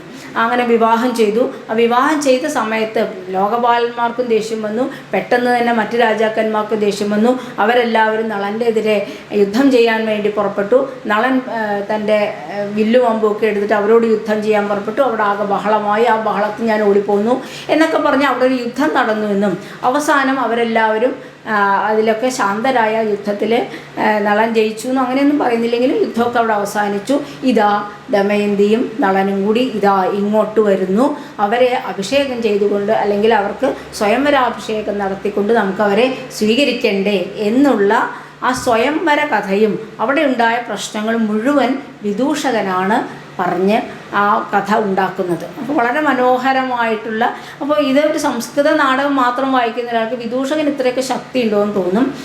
കൂടിയാട്ടം പോലുള്ള കലാരൂപങ്ങൾ അറിയുന്ന നമുക്ക് വിദൂഷകനെ ഇതിനുള്ള ശക്തിയുള്ളൂ എന്ന് നമുക്ക് മനസ്സിലാവുകയും ചെയ്യും. അതാണ് അതിൻ്റെ അത് വായിക്കുമ്പോഴുള്ള ഒരു ഇത്. നമുക്കത് വായിക്കുമ്പോൾ എങ്ങനെയാണ് ഒരു വിദൂഷകൻ എത്ര ഭംഗിയായിട്ട് ഇത് പറഞ്ഞ് ഫലിപ്പിക്കാൻ പറ്റുക എന്ന് മലയാളം പറഞ്ഞ് ഉള്ള വിദൂഷകനെ ശീലമുള്ള നമുക്ക് കേരളത്തിലെ കൂടിയാട്ട പ്രേക്ഷകർക്ക് വിദൂഷകൻ്റെ വാക്യങ്ങൾ കൂടെ അവിടെ ഒരു സ്വയംവരം നടന്നു എന്നുള്ള പ്രതീതി നമ്മൾ അശ്വനൊക്കെ കേൾക്കുന്നത് പോലെ അങ്ങനെ ഭംഗിയായിട്ട് അവിടെ ഒരു സ്വയംവരം നടന്നു, അതിൻ്റെ ഇടയിൽ പ്രശ്നങ്ങളുണ്ടായെന്നൊക്കെ കേൾക്കാൻ നമുക്ക് മനസ്സിലാക്കാൻ നമുക്ക് പറ്റും. അതിനുശേഷം അങ്ങനെ ഇവരിവിടെ വരികയും അങ്ങനെ മൂന്നാമത്തെ അംഗം അവസാനിക്കുകയും ചെയ്യുകയാണ്. നാലാമത്തെ അംഗത്തിലേക്ക് എത്തുമ്പോഴത്തേക്കും ഞാൻ അവിടെയൊക്കെ ഇടയിൽ കുറച്ച് കാര്യങ്ങൾ ഇതൊക്കെ കൂടി പറഞ്ഞാൽ എൻ്റെ നിങ്ങളുടെ സമയം പോകുന്നുള്ളതുകൊണ്ടാണ്. നാലാമത്തെ അംഗം 4 ആയുള്ളൂ. നാലാമത്തെ അംഗത്തിലേക്ക് എത്തുമ്പോഴത്തേക്കും ഇതിൽ ഇവരുടെ നമ്മളറിയുന്നത് പോലെ ചൂതുകളിയും വേർപാടെന്നൊക്കെ പറയുന്ന അല്ലെങ്കിൽ ചൂതുകളിയുടെ പ്രശ്നങ്ങളാണുള്ളത്. ഇവിടെ കാണുന്ന ദമയന്തി എന്ന് പറയുന്നത് ഇവിടെ വാർഷ്ണേയനാണ്, അല്ല ദമയന്തിയുടെ അടുത്തേക്ക് കഞ്ചുകി തന്നെയാണ്. അപ്പോൾ ഇവിടെ ദമയന്തി മനസ്സിലാക്കുകയാണ് ചൂത് കളിക്കുന്നു നളൻ ചൂത് കളിക്കുകയും മറ്റ് പലരും പറഞ്ഞിട്ടും ആര് പറഞ്ഞിട്ടും നളൻ അത് കേൾക്കുന്നില്ല. പൗരജനങ്ങളും അമാത്യന്മാരും എല്ലാവരും പറഞ്ഞിട്ടും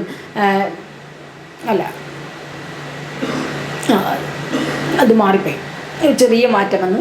ഇതിൽ നാലാമത്തെ അംഗത്തിൽ ആദ്യം പ്രവേശിക്കുന്നത് മോഹം എന്നുള്ള ക്യാരക്ടറാണ്. മാറിപ്പോയതാണ്. അത് കലിയുടെ എന്താ പറയുക സേവകനായ മോഹമാണ്. നമുക്ക് ആട്ടക്കഥയിലെ അത് അറിയാം. കാമക്രോധ ലോഭ മോഹ സൈന്യമുണ്ടു എന്ന് പറയുന്നിടത്തെ ആ മോഹം എന്നുള്ള ക്യാരക്ടർ വന്നിട്ട് പറയാണ് കലിക്ക് ഇതിൽ വലിയ ബുദ്ധിമുട്ടുണ്ട്. ഈ ദമയന്തിയുടെയും നളൻ്റെ വിവാഹം കഴിഞ്ഞതിൽ കലിക്ക് നല്ല ബുദ്ധിമുട്ടുണ്ട്. അതുകൊണ്ട് ഇവരെ അകറ്റാൻ എന്നെ പറഞ്ഞയച്ചിരിക്കുകയാണ് എന്ന് പറഞ്ഞ് എങ്ങനെയെങ്കിലും ഈ ദമയന്തിയെയും നളനെയും അകറ്റണം എന്ന് പറഞ്ഞ് മോഹം എന്നുള്ള കഥാപാത്രമാണ് വരുന്നത്. ആ മോഹം എന്നുള്ള കഥാപാത്രം തൊട്ട് പിന്നാലെ മായ എന്നുള്ളൊരു കഥാപാത്രവും വരുന്നു. ഈ മായ എന്നുള്ള കഥാപാത്രം നമ്മളെയൊക്കെ പറയുന്നല്ലേ, കൂത്തിൽ പറയുന്ന പോലെ മായാമോഹിതന്മാരാണ് നമ്മളൊക്കെ. ഈ മായ കൊണ്ട് മോഹിതന്മാരായിട്ടാണ് നമ്മൾ ഈ ഇഹലോകത്തിൽ ഇങ്ങനെ പല വേഷങ്ങളും കെട്ടി പലതരത്തിൽ പരിഭ്രമിക്കുന്നത് എന്ന് നമുക്ക് എല്ലാവർക്കും അറിയാം. അപ്പോൾ ഈ മായയും മോഹവും കൂടി ആരിലേക്ക് എത്തുകയാണ്? നളനിലേക്ക് എത്തുമ്പോഴാണ് നളന് എല്ലാം കൈവിട്ടു പോകുന്നത് എന്ന്. നമ്മളുടെ ഇതിൽ കലി എന്നുള്ള ആ ഒരു ക്യാരക്ടറാണ് ഇതിലേക്ക്. പക്ഷെ കലി ഇവിടെ അപ്പോഴല്ല ആവേശിക്കുന്നത്. മായയും മോഹവും കൂടി, ഈ മോഹം എങ്ങനെയാണ് ഇതിലേക്ക് ഇങ്ങനെ അവർ രണ്ടുപേരും കൂടിയാണ് ഈ പുഷ്കരനിലേക്കും ആവേശിച്ചുകൊണ്ട് മോഹം എന്നുള്ളത് രാജ്യമോഹം എന്നുള്ളതൊക്കെ ആവേശിച്ചുകൊണ്ട് അങ്ങനെ അവരുടെ ആവേശം അതാണ് ഏറ്റവും ആദ്യത്തെ അംഗത്തിൽ ആദ്യം തുടങ്ങുന്നത്. അങ്ങനെ പിന്നീട് ദമയന്തി കേൾക്കുന്നത് നളൻ ഇങ്ങനെ ദ്യൂതൽ ഇങ്ങനെ പുഷ്കരന് വേണ്ടികൂടി ദ്യൂത് ചെയ്യാണ്. അങ്ങനെ ചെയ്ത് അതിൻ്റെ ആ ഒരു ഇത് ഇവിടുത്തെ ദമയന്തി എന്ന് പറയുന്ന ഒരു ക്യാരക്ടറുണ്ട്. അപ്പോൾ ഈ ദമയന്തി അപ്പോഴത്തേക്കും നമ്മൾ രണ്ടാമത്തെ അംഗത്തിൽ തന്നെ കാണുന്ന ദമയന്തി അവസാനം എനിക്കൊരു ഉറപ്പുണ്ട് ഞാനതേ ചെയ്യുള്ളൂ എന്ന് പറയുന്നൊരു ദമയന്തി ഉണ്ട്. ആ ദമയന്തിയിൽ നിന്ന് ഈ ദമയന്തിയിലേക്ക് എത്തുമ്പോഴത്തേക്കും രാജ്യം രാജാവിൻ്റെ ആണ് എങ്കിലും രാജാവ് എൻ്റെയാണ്, രാജാവിനെ നേരാവണ്ണം നയിക്കേണ്ടത് ഭാര്യയായ എൻ്റെ കടമയാണ് എന്നുള്ള ഉത്തമ ബോധ്യത്തിലുള്ള ഒരു സ്ത്രീയായിട്ട് ഈ ദമയന്തി മാറുന്നുണ്ട്. അവിടെ ദമയന്തി വളരെയധികം ഇതായിട്ട് ഞാൻ പോയിട്ട് സംസാരിക്കാം നളനോട് എന്ന് പറഞ്ഞ് നളൻ്റെ അന്തഃപുരത്തിൽ പോയിട്ട് ഞാൻ ദമയന്തി വന്നിട്ടുണ്ട് പറഞ്ഞിട്ട് പോലും നളൻ പുറത്തേക്ക് വരുന്നില്ല. കാരണം നളൻ മായാമോഹിതനാണ്, അവർക്ക് ഇതൊന്നും അറിയേണ്ട ആവശ്യമില്ല. അപ്പോൾ ഈ ഇവിടെയൊക്കെ പുതിയ കാലത്ത് സ്ത്രീപക്ഷ ചിന്തകൾ നോക്കുമ്പോൾ എപ്പോഴുമാണ് നേടുക എന്നുള്ളതാണ് പൗരുഷം അല്ലെങ്കിൽ പുരുഷൻ്റെ ഒരു ഇതെന്ന് വെച്ചാൽ സംരക്ഷിക്കുക എന്നുള്ളതാണ് എപ്പോഴും സ്ത്രീ ചെയ്തുകൊണ്ടിരിക്കുന്നത്. അപ്പോൾ നേടാൻ വേണ്ടിയിട്ടല്ല ദമയന്തി നളൻ്റെ കൂടെ കൂടുന്നത്. നേരത്തെ പറഞ്ഞു ആത്മാവിനോട് ചേർന്ന് നളനെയും കൂടി സംരക്ഷിക്കാനുള്ള ആ ദമയന്തിയുടെ ഒരു തത്രപ്പാട് 4ാമത്തെ ദിവസത്തിൽ കാണാം. ഈ ദമയന്തിയെ നമുക്ക് കഥകളിയുടെ അരങ്ങിൽ കണ്ടില്ല എന്നുള്ളതാണ് എനിക്ക് കുറച്ച് കഴിയുമ്പോഴത്തേക്കും നൈഷധാനത്തിനോട് ഞാൻ അങ്ങോട്ട് യോജിച്ചു പോവുകയാണ്. ഈ ഒരു ദമയന്തി ഉണ്ട് 4ാമത്തെ അംഗത്തിലേക്ക്, ഈ സ്വയംവരം കഴിഞ്ഞ് വരുന്ന ദമയന്തി ഇത്രയുമായിട്ട്. എന്നിട്ട് അവിടെ തന്നെയാണ് ദമയന്തി വളരെയധികം ശ്രമിക്കുന്നുണ്ട് നളനെ ഇന്ന് പിന്തിരിപ്പിക്കാൻ. എന്നിട്ട് ദമയന്തി അവിടെ ഒരു കാര്യം കൂടി ചെയ്യുന്നുണ്ട്. വാർഷ്ണേയനെ വിളിച്ചിട്ട് ഈ എൻ്റെ മക്കളെ ഇന്ദ്രസേനയും ഇന്ദ്രസേനും എന്നുള്ള ഈ 2 മക്കളെ ഇപ്പോൾ തന്നെ നീ എൻ്റെ നാട്ടിൽ എൻ്റെ രാജ്യത്ത് കൊണ്ടുപോയി സംരക്ഷിക്കണം. വാർഷ്ണേയനും ഒരു കാര്യം ചെയ്യണം, ഇവിടെ പുഷ്കരൻ്റെ കയ്യിലാണ് രാജ്യമെങ്കിൽ ഇവിടെ നിൽക്കാതെ അയോധ്യയിൽ പോയി രഥത്തോടു കൂടി അവിടെ പോയി നിൽക്കണം എന്ന് ദമയന്തി ആദ്യമേ ഈ വാർഷ്ണേയനോട് പറയുന്നുണ്ട്. ഇവിടെ ഇങ്ങനെയാണ് വാർഷ്ണേയനെ പറഞ്ഞയക്കുന്നത്. അതുപോലെ ദമയന്തിയുടെ സഖിയെയും. എന്നിട്ട് ഈ കുട്ടികളെയും കൊണ്ട് പറഞ്ഞേക്കാണ്. അപ്പോഴത്തേക്കും നളന് രാജ്യം നഷ്ടപ്പെടുന്നു, അല്ലെങ്കിൽ ചൂത് കളിച്ച അങ്ങനത്തെ അതെല്ലാം, ആ ചൂതുകളിയും അതിൻ്റേതായ പ്രശ്നങ്ങളും എല്ലാം അവിടെ നടക്കുന്നുണ്ട്. അതെല്ലാം കഴിഞ്ഞിട്ട് ചൂതുകളിയുടെ അവസാനം അതെല്ലാം കഴിഞ്ഞ് നഷ്ടപ്പെടുമ്പോൾ നമ്മൾ ഇതിൽ കാണാത്ത, ചിലപ്പോൾ ആട്ടക്കഥയിൽ സൂചന ഉണ്ടോ എന്ന് എനിക്കറിയില്ല, അരങ്ങിൽ കാണാത്ത പുഷ്കരൻ്റേതായ മറ്റൊരു വൈകൃതം ഏകാകിനിയായിരിക്കുന്ന ദമയന്തിയുടെ അടുത്തേക്ക് വന്ന് ദമയന്തിയെ നമ്മൾ പറയുന്ന പോലെ അല്ലെങ്കിൽ ദമയന്തിയെ പോലും കൈവശപ്പെടുത്താനുള്ള ഒരു ത്വരയോട് കൂടിയിട്ടുള്ള, അപ്പോൾ കാമ എന്നും കൂടിയായി, കാമക്രോധ ലോഭ മോഹം എന്നുള്ളിടത്ത് ആ മോഹത്തിൽ നിന്ന് കാമത്തിലേക്ക് എത്തിക്കുന്ന ഒരു പുഷ്കരനെ, അത്തരം പുഷ്കരനെ ഞാൻ അധികം കളി അരങ്ങിൽ അങ്ങനെ കണ്ടിട്ടില്ല. വേണമെങ്കിൽ സാധ്യതയുണ്ട് ഇനിയുള്ള പുഷ്കരന്മാർക്ക്, വേണമെങ്കിൽ അവിടെ അത്തരത്തിലൊരു ഭാവം കൂടി ഉണ്ടാക്കാനുള്ള സാധ്യതയുണ്ട്. അപ്പോൾ ഇങ്ങനെ കൊണ്ടുവന്ന് പുഷ്കരൻ പറയണേ, ഞാൻ ഇവിടെ ഉള്ളപ്പോൾ നീ ഏകാകിനി ആവുന്നത് എങ്ങനെ എന്ന് പറയുകയും അത്തരത്തിൽ ദമയന്തിക്ക് പുഷ്കരിൽ നിന്ന് അത്തരത്തിലൊരു പെരുമാറ്റം കൂടി സ്വീകരിക്കേണ്ടി വന്നു എന്നൊരു സൂചന ഇവിടെയുണ്ട്. ഇതൊരു പക്ഷേ മഹാഭാരതത്തിൽ ചൂതിൽ പരാജയപ്പെട്ട പാണ്ഡവന്മാർ പാഞ്ചാലിയെയും കൂടി പണയം വെച്ചു എന്നും പാഞ്ചാലിക്ക് നേരിടേണ്ടി വന്ന ഈ അവസ്ഥയെ ഓർത്തിട്ടായിരിക്കാം ഇവിടെ ഇത്തരത്തിലൊന്ന് കവി സൂചിപ്പിച്ചിട്ടുണ്ടാവുക. അപ്പോൾ അവിടെ നിന്ന് അങ്ങനെ ആ ഒരു ഇതിൽ ഇവരെ പുറത്തേക്ക് പറഞ്ഞയക്കാൻ വേണ്ടി അവിടെ ദമയന്തിയുടെ സംസാരമുണ്ട്. ഇവിടെ എനിക്ക് ചിലപ്പോൾ തോന്നാറുണ്ട്, ആട്ടക്കഥയിൽ നമ്മൾ ഊണിന്നാസ്ത കുറഞ്ഞു എന്നുള്ള ശ്ലോകത്തിൻ്റെയൊക്കെ ഇടയിൽ അവിടെ ചൂത് കളിച്ചുകൊണ്ടിരിക്കുമ്പോഴാണ് പെട്ടെന്ന് ദമയന്തി പിന്നിലേക്ക് തിരിഞ്ഞിട്ട് ഈ കുട്ടികളെയൊക്കെ പറഞ്ഞേക്കുകയും അങ്ങനെയൊക്കെയുള്ളത് ചെയ്യുന്ന ഒരു രംഗം അവിടെ ഉണ്ടാക്കും. പെട്ടെന്ന് തന്നെ ഒരു അസ്വസ്ഥതയായിട്ട് എന്താ ചെയ്യേണ്ടതെന്ന് അറിയാണ്ട് കുറച്ച് നേരം നളൻ്റെ അടുത്ത് വന്നിരിക്കും, അങ്ങനെ ചെയ്യും, അങ്ങനെ പറഞ്ഞേക്കും.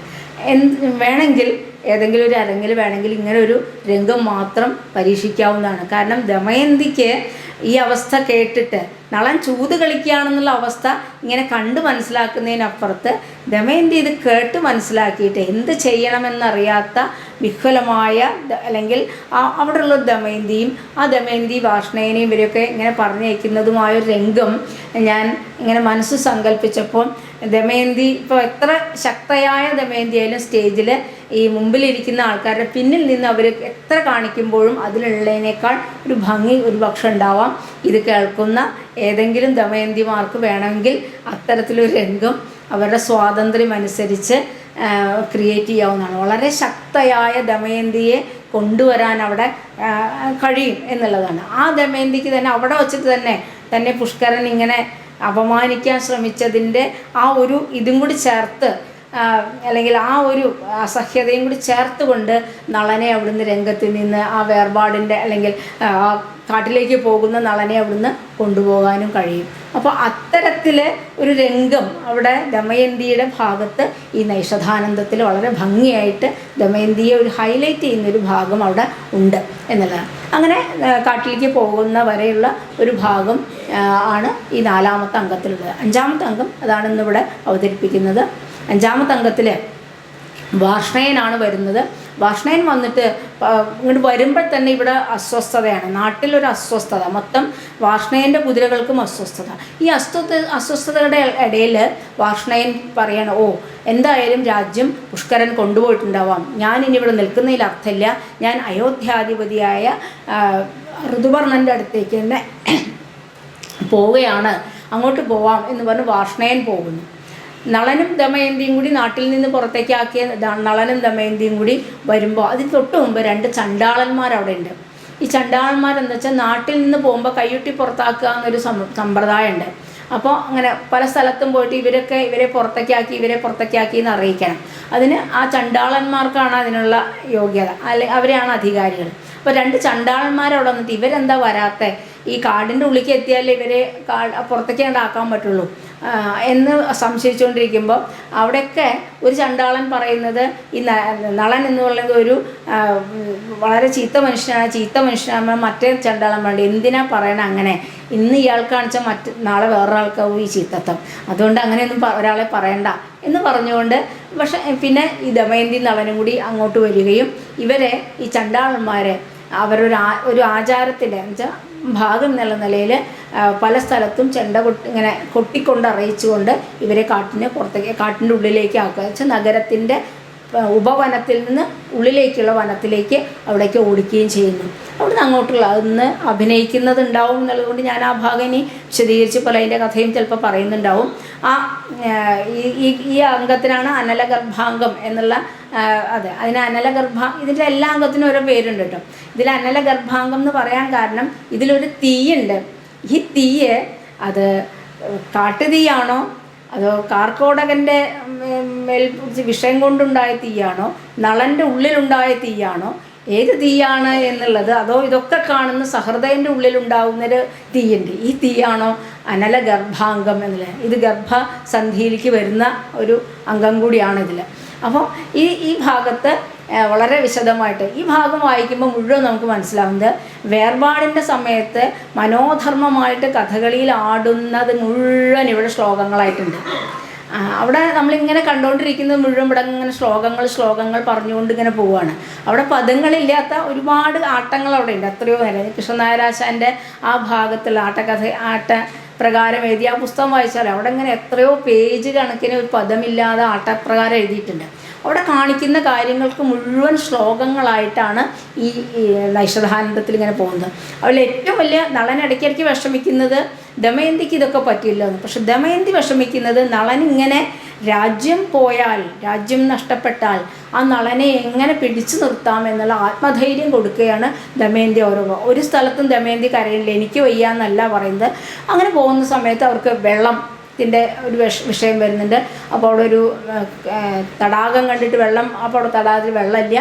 ഇങ്ങനെ കുറച്ച് കഴിയുമ്പോൾ നളം വീഴാണ്, എനിക്ക് വരുണൻ അനുഗ്രഹിച്ചിട്ട് വെള്ളം എപ്പോൾ വേണമെങ്കിൽ കിട്ടാനുള്ള അനുഗ്രഹം എനിക്കുണ്ടല്ലോ, പിന്നെന്തിനാണ് ഞാൻ വിഷമിക്കണേ എന്ന് പറഞ്ഞിട്ട് വരുണദേവനെ പ്രാർത്ഥിച്ചുകൊണ്ട് വെള്ളം എടുക്കുന്നു. ഇത് ആടാറില്ല എന്നാണ് എൻ്റെ കാഴ്ചയിൽ. ഇങ്ങനൊരാട്ടം ഞാൻ കാഴ്ചയിൽ കണ്ടിട്ടില്ല. വെള്ളം അന്വേഷിച്ച് നടക്കുമ്പോൾ വരുണനെ ആലോചിച്ചിട്ട് വെള്ളം ദമയന്തിക്ക് ഇഷ്ടം പോലെ കൊടുക്കുന്ന ഒരാട്ടം ഞാൻ കണ്ടിട്ടില്ല. വേണമെങ്കിൽ അത് ഒരു സാധ്യതയാണ്.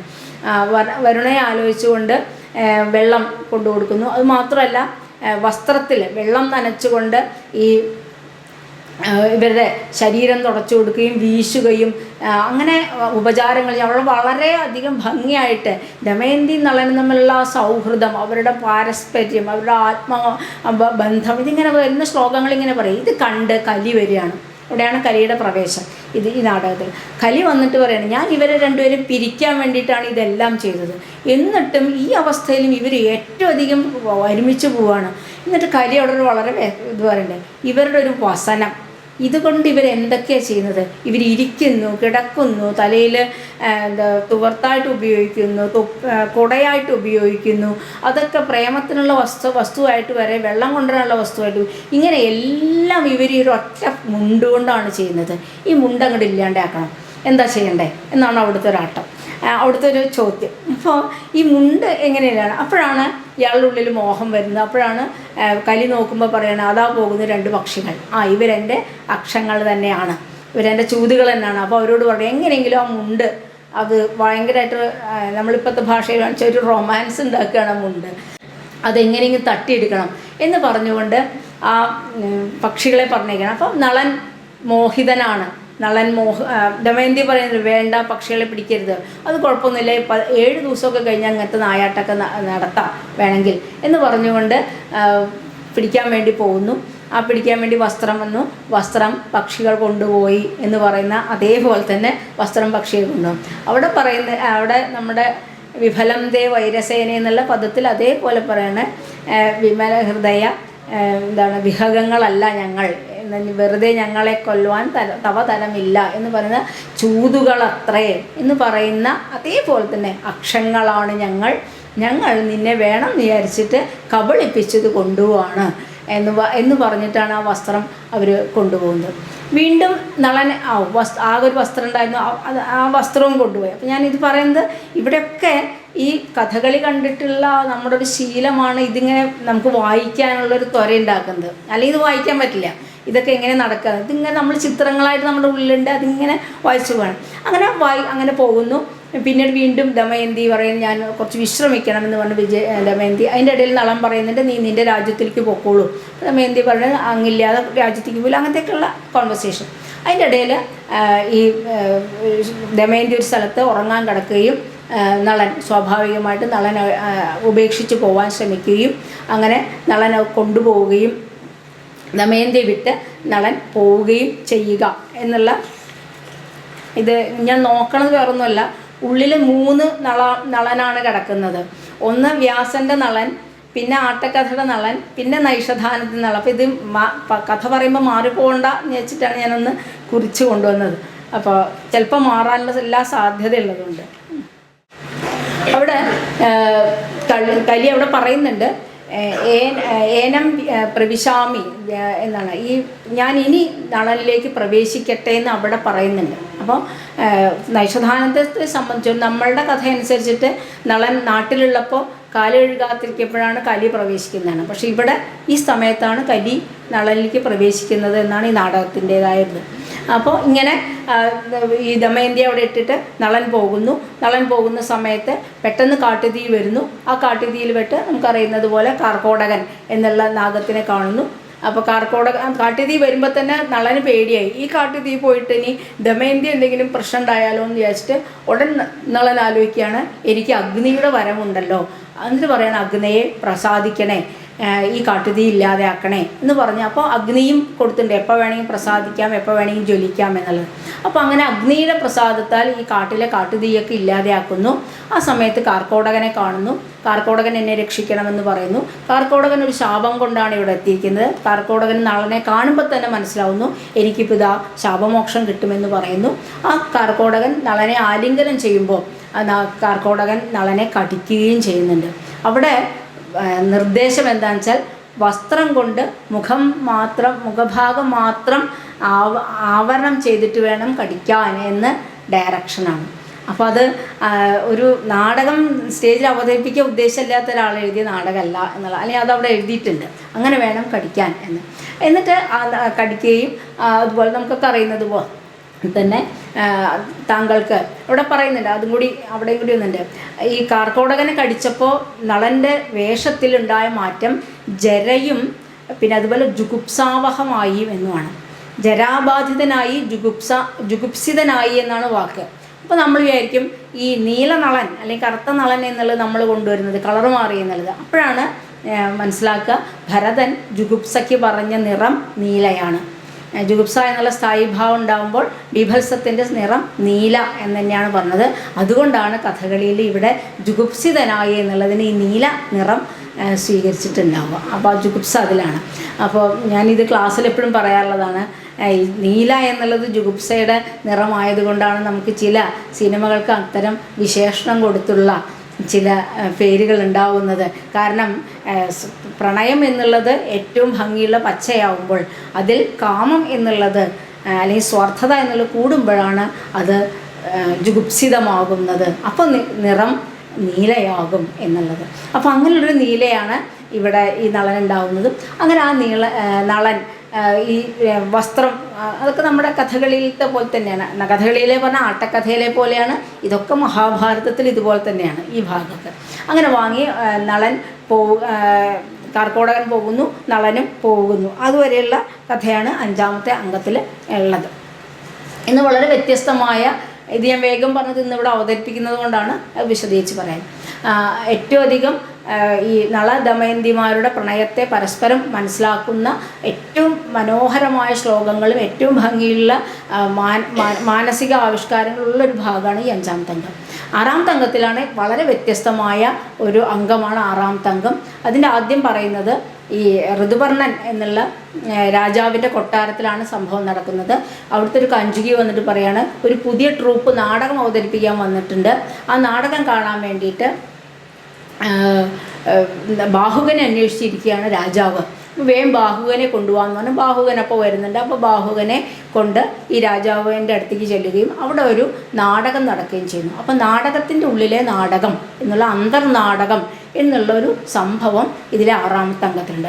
അത് സംസ്കൃത നാടകത്തിൽ ചില നാടകങ്ങളിൽ അങ്ങനെയുണ്ട്, ഉത്തരാമരുതത്തിലൊക്കെ ഉള്ള പോലെ ഇവിടെ ഈ അന്തർനാടകം നടക്കുന്നു. അപ്പോൾ ഈ അന്തർനാടകത്തിൽ കൂടെയാണ് അത് വളരെ വളരെ അധികം എന്തോ ഒരു ഭംഗിയാണതെന്ന് വെച്ചാൽ നമുക്ക് അവതരിപ്പിക്കാൻ ഏറ്റവും ഒരു ഭംഗിയുള്ളൊരു സാധനമാണ് ഈ അന്തർനാടകം.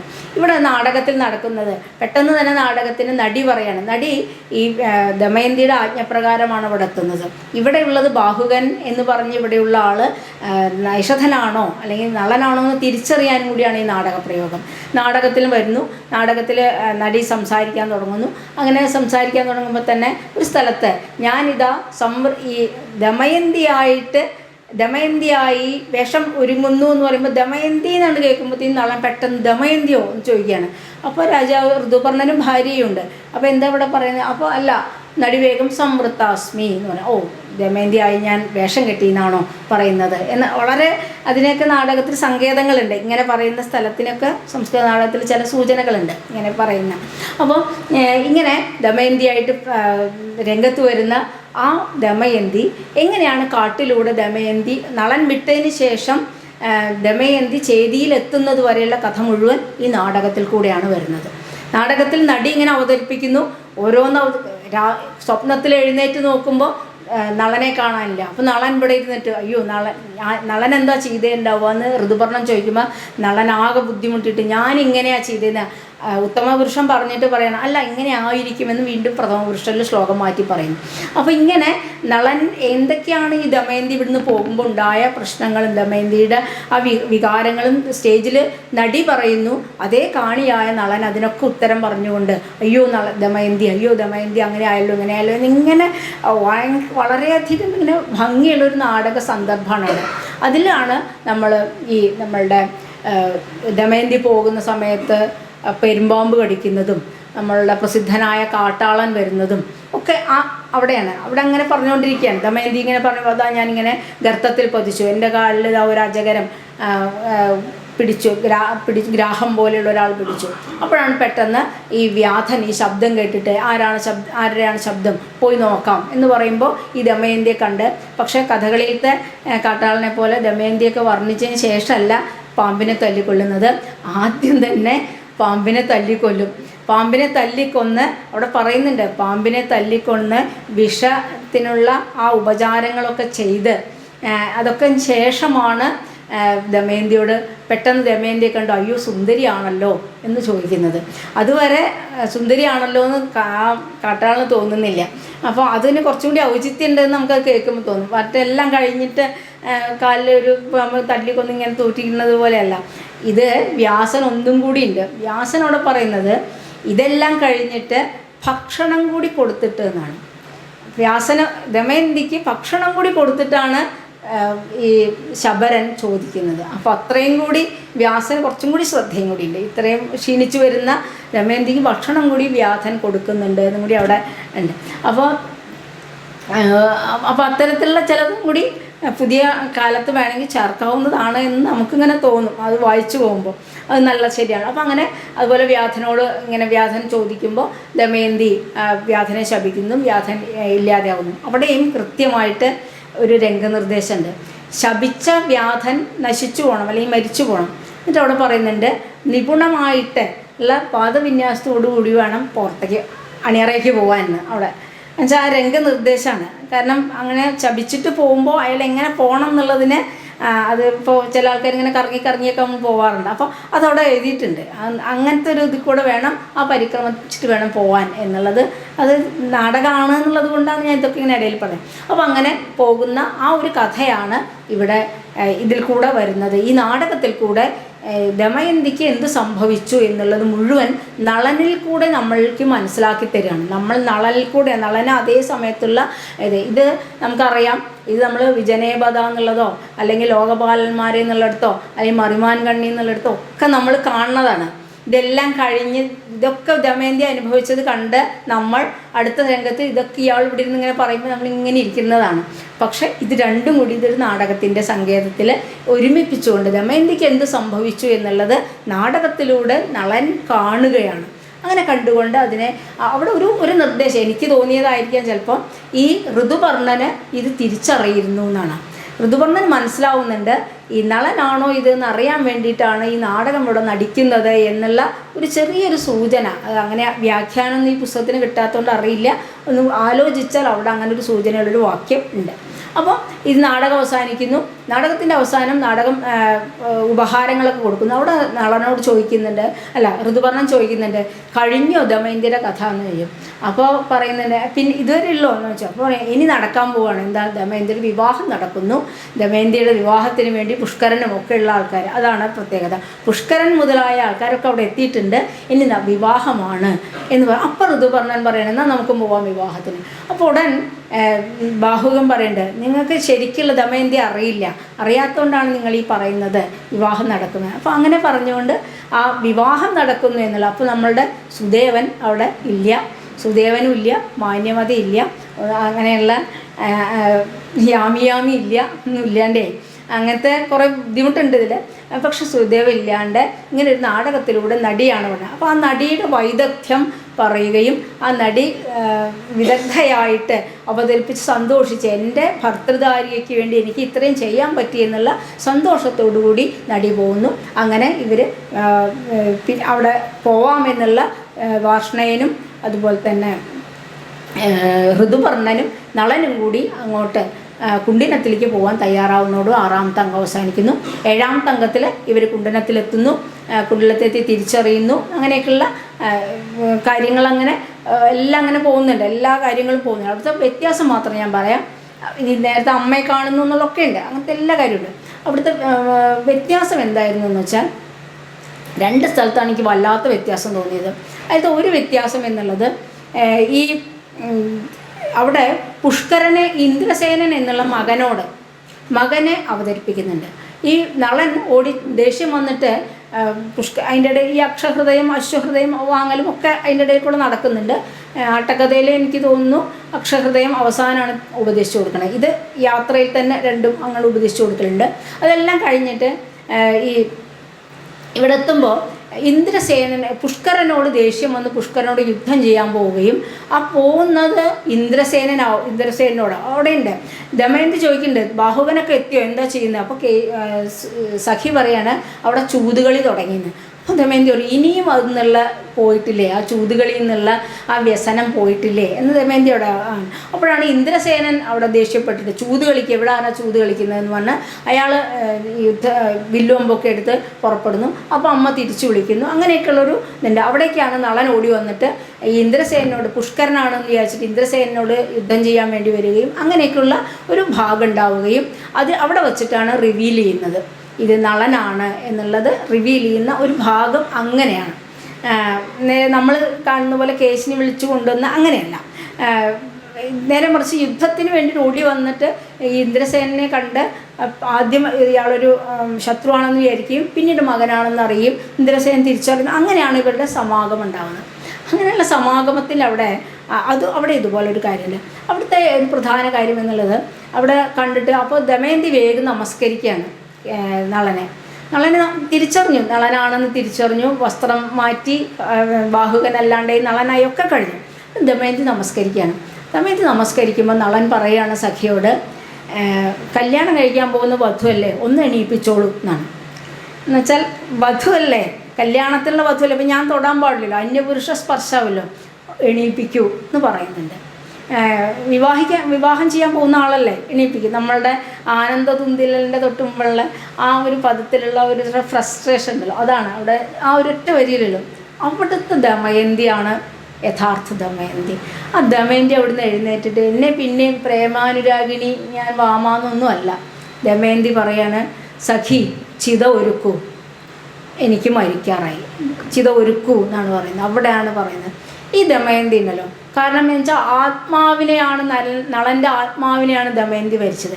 ആ ആത്മാവ് തിരിച്ചറിയാത്ത ഞാൻ പിന്നെന്തിനാണ്? എൻ്റെ ആത്മാവിനെ തിരിച്ചറിയാത്ത നളൻ, ഞാൻ നളനെ തിരിച്ചറിയുന്നു, അല്ലെങ്കിൽ ആ എന്നെ തിരിച്ചറിയാത്ത നളൻ, അത് അങ്ങനൊരു നളനുള്ളപ്പോൾ ദമയന്തിക്ക് ആവശ്യമില്ല, ദമയന്തി ഇല്ല. പിന്നെ അതുവരെ ദമയന്തി ഉണ്ട്. കാരണം ഈ നളന് എന്ത് ദോഷം വന്നാലും അതിനൊക്കെ എടുക്കാനും ഒപ്പം നിൽക്കാനും എപ്പോഴും ശക്തിയായിട്ട് നളനെ തന്നെ പിന്നാലെ പിന്തുടർന്നുകൊണ്ട് ലോകം മുഴുവൻ അന്വേഷിച്ച് തിരിച്ചു കൊണ്ടുവരാനും പിടിച്ചെടുക്കാനും ഒക്കെ ദമയന്തി ഉണ്ട്. അതുവരെ ദമയന്തി ഉണ്ട്. ദമയന്തിക്ക് ആ ദമയന്തി ജീവിക്കുന്നതിനെ നളനെ അങ്ങനെ തൻ്റെ, ഞാൻ പറഞ്ഞു രണ്ടാമത്തെ അംഗം മുതൽ അങ്ങനെയാണ്. ദമയന്തി പറയുന്നത് നളന് വേണ്ടിയിട്ടാണ്, നളൻ എന്നുള്ളത് എൻ്റെ ഉള്ളിലാണ്. ആ നളന് വേണ്ടി നിൽക്കുന്ന ദമയന്തി അപ്പോൾ പറയാണ് ചിത ഒരുക്കൂ എന്ന് പറയുന്നത്. ഈ ദമയന്തിയാണ് എനിക്ക് 4-ാം ദിവസത്തെ ദമയന്തിയേക്കാൾ ഇഷ്ടം, യാതൊരു സംശയമില്ല. നമ്മളെ തിരിച്ചറിയാത്ത, ഏറ്റവും അധികം ആഴത്തിൽ സ്നേഹിക്കുകയും നമ്മളെ തിരിച്ചറിയാത്ത ഒരു വ്യക്തിയുടെ മുന്നിൽ നമ്മൾ ഇല്ല, ഉണ്ടാവരുത്. ആ ഉണ്ടാവാതിരിക്കുക എന്നുള്ളതാണ് യഥാർത്ഥ നായികയുടെ ആ ധർമ്മം. അത് പ്രത്യേകിച്ച് ശൃംഗാര നായികയുടെ ധർമ്മം. ആ ധർമ്മത്തിൽ അവിടെ ഒരു ഇതില്ലാതെ ദമയന്തിയോടൻ പറയുന്നു ചിത ഒരുക്കുന്നു. സഖി പറയുന്നു ഒരുക്കാം, ചിത ഒരുക്കുന്നു. അങ്ങനെ ചിത ഒരുക്കിക്കൊണ്ട് ദമയന്തിയിലേക്ക് പ്രവേശിക്കാൻ തുടങ്ങുമ്പോൾ പെട്ടെന്ന് അഗ്നി തന്നെ പ്രത്യക്ഷമായിട്ട് അഗ്നി പറയാണ്. നമ്മൾ മറ്റേ മഹാഭാരതത്തിലും നളചരിതത്തിലും വാതോഹം എന്നാണ്, വായുവാണ് പറയുന്നത്, ഇവിടെ പറയുന്നത് അഗ്നിയാണ്. ഈ അഗ്നി പറയാണ്, ദമയന്തി പരിശുദ്ധയാണ്, അതുകൊണ്ട് നീ സ്വീകരിക്കണം, ഇതൊക്കെ ഇതാണ് എന്നൊക്കെ പറഞ്ഞ് നമ്മുടെ ശരീരം അതൊക്കെ അങ്ങനെയാണ്. പിന്നെ നളൻ ദമയന്തിയെ വീണ്ടും സ്വീകരിക്കുകയും ചെയ്യുന്നു. ലോകാപവാദത്തോളം വലുത് വേറൊന്നുമില്ല എന്നൊക്കെ നളൻ പിന്നീട് പറയുന്നുണ്ട്. അങ്ങനെ ഇനി ഇവിടുത്തെ ഒരു വ്യത്യാസം എന്നുള്ളത്, ഈ ഒരു സന്ദർഭത്തിലേക്ക് നമ്മളുടെ കലി ഓടി വരികയാണ്. കലി ഓടി വരുന്നത് എങ്ങനെയാണ്? വിഷവേഗം, ഈ വിഷം കാർക്കോടകൻ്റെ ഇതെന്താണെന്ന് വെച്ചാൽ നളൻ്റെ ശരീരത്തിൽ നിന്ന് എപ്പോഴാണ് വിഷം പോകുന്നത്? ദമയന്തിയുടെ ശാപമുണ്ട് കലിക്ക്, ഇത് മുഴുവൻ നീ അനുഭവിക്കുന്നുള്ളത്. ഈ 2 ശാപം കൊണ്ട് കലി വിഷവേഗം കൊണ്ട് ബുദ്ധിമുട്ടി ഓടി വന്ന് എന്നെ രക്ഷിക്കണേ എന്ന് പറഞ്ഞ് ഈ നിഷധൻ്റെ അല്ലെങ്കിൽ നളൻ്റെ അടുത്തേക്ക് വരികയും നളൻ രക്ഷിക്കുകയും ചെയ്തു. അങ്ങനെയാണ് ഈ നാടകം അവസാനിക്കുകയും ചെയ്തത്. ഇതിനു മുമ്പ് 6-ാമത്തെ അംഗത്തിൽ ഒരു സ്ഥലത്ത് ദമയന്തി തൂങ്ങിച്ചാവാൻ ശ്രമിക്കുന്നുണ്ട് കേട്ടോ. അങ്ങനെ അവിടുന്ന് രക്ഷിക്കുന്നുണ്ട്. അതിൻ്റെ അവസാനം അങ്ങനെയാണ്, ഞാനത് അവിടേക്ക് എത്തിയില്ല. ദമയന്തി ഇങ്ങനെ കഥ പറഞ്ഞ് പോയിട്ട് കാട്ടാളിൽ നിന്ന് രക്ഷപ്പെട്ട് പിന്നീട് ഒരുപാട് നടന്ന അവസാനം ദമയന്തി മരിക്കാൻ തീരുമാനിച്ച് തൂങ്ങിച്ചാവാൻ വേണ്ടി തീരുമാനിക്കുന്നു. അപ്പോഴാണ് സാർത്ഥവാഹകന്മാർ വന്ന് രക്ഷിക്കുന്ന ഒരു ഭാഗമുണ്ട്, ഞാൻ വിട്ടുപോയതാണ്. അപ്പോൾ ഇങ്ങനെ ഈ നൈഷധാനന്ദം എന്നുള്ള ഇത് അവസാനിക്കുകയും ചെയ്യുന്നു. ഇങ്ങനെയാണ് ഈ കഥ അവസാനിക്കും. രാജ്യം വീണ്ടെടുത്ത്, പുഷ്കരനിൽ നിന്ന് രാജ്യം വീണ്ടെടുത്ത് അങ്ങനെ നളൻ വീണ്ടും രാജാവായി ദമയന്തിയോടും ഇന്ദ്രസേനയോടും കൂടി ജീവിക്കുന്നു എന്ന് പറഞ്ഞുകൊണ്ടാണ് ഈ നാടകം അവസാനിക്കുന്നത്. ഈ നാടകത്തിൻ്റെ ഞാൻ മനസ്സിലാക്കുന്നത് എങ്ങനെയാണ്, 2 കാര്യമാണ്. ഒന്ന്, ഒരു ഇതിഹാസ പ്രസിദ്ധമായൊരു കഥയെ എങ്ങനെയാണ് മാറ്റേണ്ടത്? ഒരു തരത്തിലും മാറ്റാൻ പറ്റില്ല, കഥയെ മാറ്റാൻ പറ്റില്ല. അപ്പോൾ കഥയെ ആവിഷ്കരിക്കുന്ന രീതിയിലുള്ള മാറ്റവും നാടകീയത ഉണ്ടാക്കാൻ വേണ്ടിയിട്ടുള്ള ചില മാറ്റങ്ങളുമാണ് ഇതിൽ പ്രധാനമായിട്ടുള്ളത്. പ്രത്യേകിച്ച് 4-ാം അംഗത്തിന് ശേഷമുള്ള നൈഷധാനന്ദം വളരെ വലിയ, അല്ലെങ്കിൽ വളരെയധികം ആസ്വാദനം തരുന്ന, പ്രത്യേകിച്ച് കഥകളി ആസ്വദിക്കുന്ന ഒരാൾക്ക് വളരെ ആസ്വാദനം തരുന്ന ഒരു നാടകമായി ഇത് മാറുകയും ചെയ്യുന്നു. അപ്പോൾ മാത്രമല്ല, ദമയന്തി 2-ാമത്തെ അംഗം മുതലുള്ള ദമയന്തി, ആ ദമയന്തി നൈഷധം അല്ലെങ്കിൽ നളചരിതം ആട്ടക്കഥ കാണുമ്പോൾ എനിക്ക് 1-ാം ആക്റ്റിലെ ദമയന്തി ഞാൻ മുഗ്ധയായിട്ടാണ് സങ്കല്പിക്കാറും. അങ്ങനെ പറഞ്ഞ് 4-ലൊക്കെ എത്തുമ്പോഴത്തേക്കാണ് ഒരു പ്രഗത്ഭയുടെ എത്തിക്കെത്തുന്നത്. പക്ഷേ ഇതിൽ 2-ാമത്തെ അംഗത്തിലേക്ക് എത്തുമ്പോൾ തന്നെ പ്രഗത്ഭ നായികയായി മാറുകയും ചെയ്യുന്നുണ്ട്. ഇവിടെ വ്യാസൻ്റെ ഒരു വരിയും കൂടി ഉണ്ട്. വ്യാസൻ പറയുന്നത് ഭാര്യ എന്ന് പറയുന്നത് എന്തിനു വേണ്ടിയിട്ടാണ്? ബാക്കി എല്ലാവരും എല്ലാ വ്യസനങ്ങളിലും കൂടുന്നുണ്ട്. എന്ത് വ്യസനമുണ്ടെങ്കിലും തനിക്ക് ഏറ്റവും സഹായമായി വർത്തിക്കുമ്പോൾ മാത്രമേ ഭാര്യയാകുന്നുള്ളൂ എന്ന് വ്യാസൻ അവിടെ പറയുന്നുണ്ട്. വ്യാസൻ വളരെ വ്യക്തമായിട്ട് പറയുന്നുണ്ട്. അപ്പോഴാണ് വേറെ ഒരാൾക്കും സഹായിക്കാൻ കഴിയാത്ത സന്ദർഭത്തിൽ, ഒരാൾക്കും നമ്മളെ ആശ്വസിപ്പിക്കാൻ പറ്റാത്ത സമയത്ത് ഏറ്റവും നന്നായി ആശ്വസിപ്പിക്കുകയും തൻ്റെ കൂടെ നിൽക്കുകയും തന്നെ ഉയരാൻ പ്രേരിപ്പിക്കുകയും ചെയ്യുന്ന ആളാണ് ഭാര്യ. അതാണ് ഭാര്യ എന്ന് വ്യാസൻ അവിടെ പറയുന്നത്. ആ ഭാര്യയായിട്ട് ദമയന്തി മാറുകയും ചെയ്യുന്നു. അതിൻ്റെ അവസാനത്തെ നാടകീയത എന്ന് പറയുന്നത് ഇങ്ങനെ ഒരു ദമയന്തിയെ തിരിച്ചറിയാത്ത നളൻ്റെ മുന്നിൽ ദമയന്തിക്ക് പ്രസക്തി ഇല്ലാണ്ടാവുന്ന ഒരു അപ്പോൾ നളനെ ഇത് നിൻ്റെ ഭാര്യയാണെന്ന് ഓർമ്മിപ്പിക്കുന്നത് നമ്മുടെ ശീലങ്ങളും അല്ലെങ്കിൽ നമ്മളുടെ ഇതായ സംസ്കാരവുമാണ് എന്നുള്ളതാണ് അഗ്നി ഈ വാക്യം കൊണ്ട് പറയുകയും ചെയ്യുന്നത്. അപ്പോൾ ഇങ്ങനെ വളരെ ഭംഗിയായിട്ടുള്ളൊരു നാടകത്തിൻ്റെ ഒരു ഇതിലേക്ക്, കാരണം ഇതിലെ വർണ്ണനകളൊക്കെ നമുക്ക് കഥകളിയിലാണ് കാണാൻ പറ്റുക. കഥകളിയിലെ ഓരോ വാക്കുകൾ പോലും ഞാൻ ഇന്നലെ ഇങ്ങനെ പറക്കിയെടുക്കുകയായിരുന്നു. എത്ര വാക്കുകളാണ് വ്യാസൻ്റെയും നൈഷധാനത്തിലെയും വാക്കുകൾ ഉണ്ണായിവാർ സ്വീകരിച്ചിരിക്കണം എന്നുള്ളത് അത്ഭുതപ്പെടും. ഇനി ഇതൊക്കെ പറഞ്ഞാലും ഞാൻ അവസാനിപ്പിക്കുകയാണ്. അങ്ങനെ ഒരു മംഗളമായിട്ടാണ് ഈ നാടകം അവസാനിക്കുന്നത്. നൈഷധന ആനന്ദം നൽകുന്ന അല്ലെങ്കിൽ നൈഷധനെ കൊണ്ട് സാമാജികർക്ക് ആനന്ദം നൽകുന്ന ഒരു നാടകമായിട്ടിത് മാറുകയും ചെയ്യുന്നു. ഇനി ഇങ്ങനെയൊക്കെ ആണെങ്കിലും അപ്പോൾ എൻ്റെ മുന്നിൽ നൈഷധം ഉണ്ട്, നൈഷധീയ ചരിതം എന്നുള്ള കാവ്യമുണ്ട്, ഉണ്ണായിവാരുടെ ആട്ടക്കഥയുണ്ട്, നിരന്തരമായി കാണുന്ന കഥകളി രംഗമുണ്ട്. അതുമാത്രമല്ല നൈഷധാനന്ദം എന്ന നാടകവുമുണ്ട്. ഇതൊക്കെ ഉണ്ടെങ്കിലും ഞാൻ ഇന്നലെ അവസാനം വീണ്ടും വായിച്ചത് വ്യാസൻ്റെ വരികളാണ്. എനിക്ക് വ്യാസനോടാണ് കൂടുതൽ മമത. വ്യാസൻ പറഞ്ഞ അവിടെ ഓരോ കാര്യത്തിലും ഈ ദമയന്തിയെക്കുറിച്ചിട്ടായാലും നളനെക്കുറിച്ച് ഇതൊക്കെ വരുന്ന സമയത്ത് വ്യാസൻ അനുഷ്ഠുപ് ശ്ലോകങ്ങളിലൂടെ പറഞ്ഞ വ്യാസൻ, ആ വ്യാസൻ്റെ പ്രതിഭയുടെ മുന്നിൽ ഒന്നുമല്ല എന്ന് ഞാൻ വീണ്ടും ഇതൊക്കെ ഇങ്ങനെ വായിച്ച് വീണ്ടും ഞാൻ വ്യാസനെ വായിക്കുന്നു. ഇന്ന് രാവിലെ വീണ്ടും ഞാൻ വ്യാസനെ വായിക്കുന്നു. അങ്ങനെ വ്യാസനെ വായിക്കുമ്പോഴാണ് എനിക്ക് മനസ്സിലാവുന്നത് വ്യാസപ്രതിഭ എന്നുള്ള ആ പ്രതിഭയിൽ നിന്നുണ്ടായ ചെറിയ സ്ഫുരണങ്ങളായിട്ട് എന്നും നമ്മളുടെയൊക്കെ ഉള്ളിൽ ഈ ആനന്ദം, ഇതിൻ്റെ നളചരിതത്തിൻ്റെ ആനന്ദം കഥകളിയായിട്ടും ഇപ്പോൾ ഇതാ കൂടിയാട്ടമായിട്ടും ഇനി അത് ബ്രാഹ്മണിയമ്മ പാട്ടായിട്ടും നൃത്തമായിട്ടും അങ്ങനെ ഏത് തരത്തിലും ചമ്പുവായിട്ടും ഒക്കെ ചാക്യാർകൂത്തായിട്ടും ഒക്കെ ഓട്ടംതുള്ളലായിട്ടും ഒക്കെ വരുന്ന നളകഥകളുടെ ബീജം എന്നുള്ളത് വ്യാസൻ തന്നെയാണ്. ആ വ്യാസപ്രതിഭയ്ക്ക് മുന്നിൽ നമസ്കരിച്ചുകൊണ്ട് നിർത്തുന്നു. നമസ്കാരം.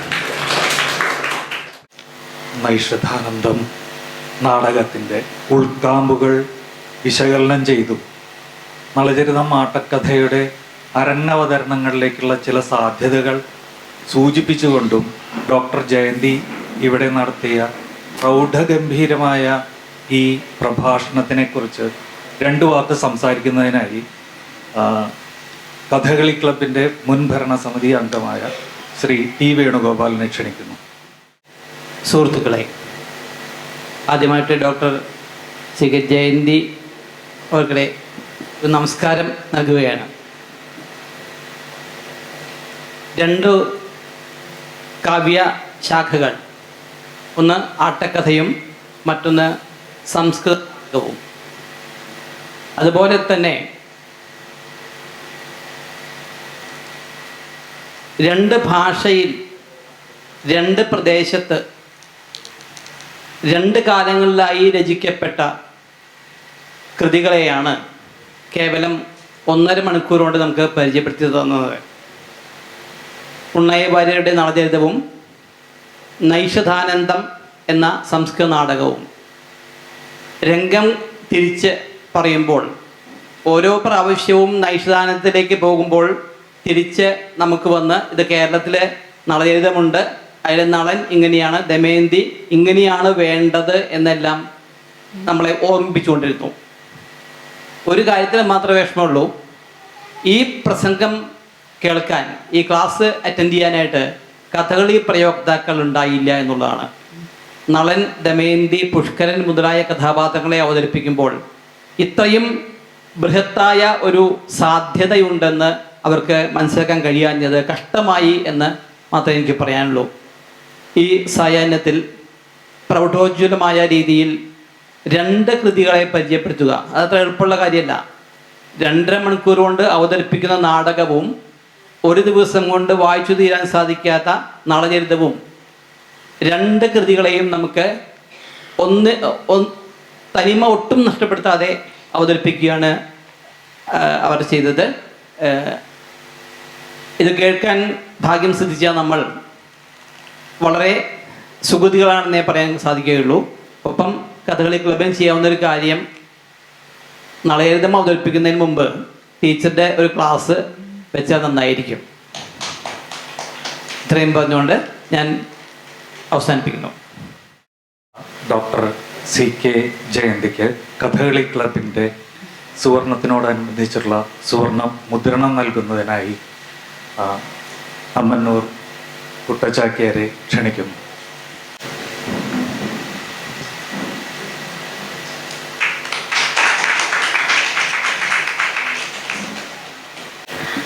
ഇന്നിപ്പോൾ കുട്ടേട്ടൻ്റെ ഇത് കിട്ടുമ്പോൾ വളരെയധികം സന്തോഷമുണ്ട്. കാരണം കുട്ടേട്ടൻ എന്ന് പറഞ്ഞു കഴിഞ്ഞാൽ ഞങ്ങൾക്ക് വേറൊരു തരത്തിൽ ഏറ്റവും അധികം ബഹുമാന്യനാണ്. പിന്നെ അത് കഥകളി ക്ലബിൻ്റെ പേരിലാവുമ്പോൾ അതിലും സന്തോഷമുണ്ട്. കാരണം കഥകളി കണ്ട് ഇങ്ങനെ ഉറങ്ങാതിരുന്ന എത്രയോ രാവുകൾ, അതൊക്കെ ഇപ്പം ഞാൻ പറഞ്ഞില്ലേ, ഇപ്പം ഞാൻ സംസാരിക്കാൻ എനിക്ക് കഴിഞ്ഞത് എൻ്റെ ഒരു ഇതല്ല. എത്രയോ കലാകാരന്മാരുടെ കഥകളി കാണുകയും എത്രയോ നാടകങ്ങൾ വായിക്കാനും ഒക്കെയുള്ള, അപ്പോൾ അത് ആരൊക്കെയോ ചെയ്ത സുഹൃതമാണ്. ഇതിൽ ഞാൻ എന്തെങ്കിലും നല്ലതായിട്ട് തോന്നിയിട്ടുണ്ടെങ്കിൽ അതെൻ്റെ ഇതല്ല. കഥകളി കണ്ടതിൻ്റെ ഒരു സംസ്കാരം കൊണ്ട് നൈഷധാനന്ദം വായിച്ചു എന്നുള്ളതേ ഉള്ളൂ. ആ കഥകളിക്ക് തന്നെയാണ്, ഉണ്ണായിവാരുടെ മുമ്പിൽ തന്നെയാണ് എനിക്കിവിടെ ഒന്ന് സംസാരിക്കാൻ അവസരം തന്നതിന് ഇതിൻ്റെ ഭാരവാഹികളെയും പ്രത്യേകിച്ച് എന്നെ വിളിച്ച് അദ്ദേഹം വിളിച്ചിങ്ങനെ നിർബന്ധിച്ചില്ലായിരുന്നെങ്കിൽ ഞാൻ ചിലപ്പോൾ അത് വരില്ലായിരുന്നു. ഇന്നത്തെ എൻ്റെ ഒരു സാഹചര്യത്തിൽ ഈ 1.5 കാലമായിട്ട് വരാൻ എനിക്ക് ഇഷ്ടമുണ്ടായിരുന്നില്ല. പക്ഷേ ഈ ഒരു വേദി ഇല്ലാതെ ആക്കരുതെന്ന് എനിക്ക് ആഗ്രഹം ഉണ്ടായിരുന്നു. ഒരു വലിയൊരു ലോകത്തേക്ക് എനിക്ക് വായിക്കാനും 2-3 ദിവസമായിട്ട് ഞാൻ ആ ആനന്ദത്തിലാണ്. അതിലേക്ക് എന്നെ കൊണ്ടുപോകാൻ സഹായിച്ച ഈ കഥകളി ക്ലബ്ബിലെ എല്ലാവരോടും ഉള്ള സന്തോഷം ഞാൻ രേഖപ്പെടുത്തുന്നു.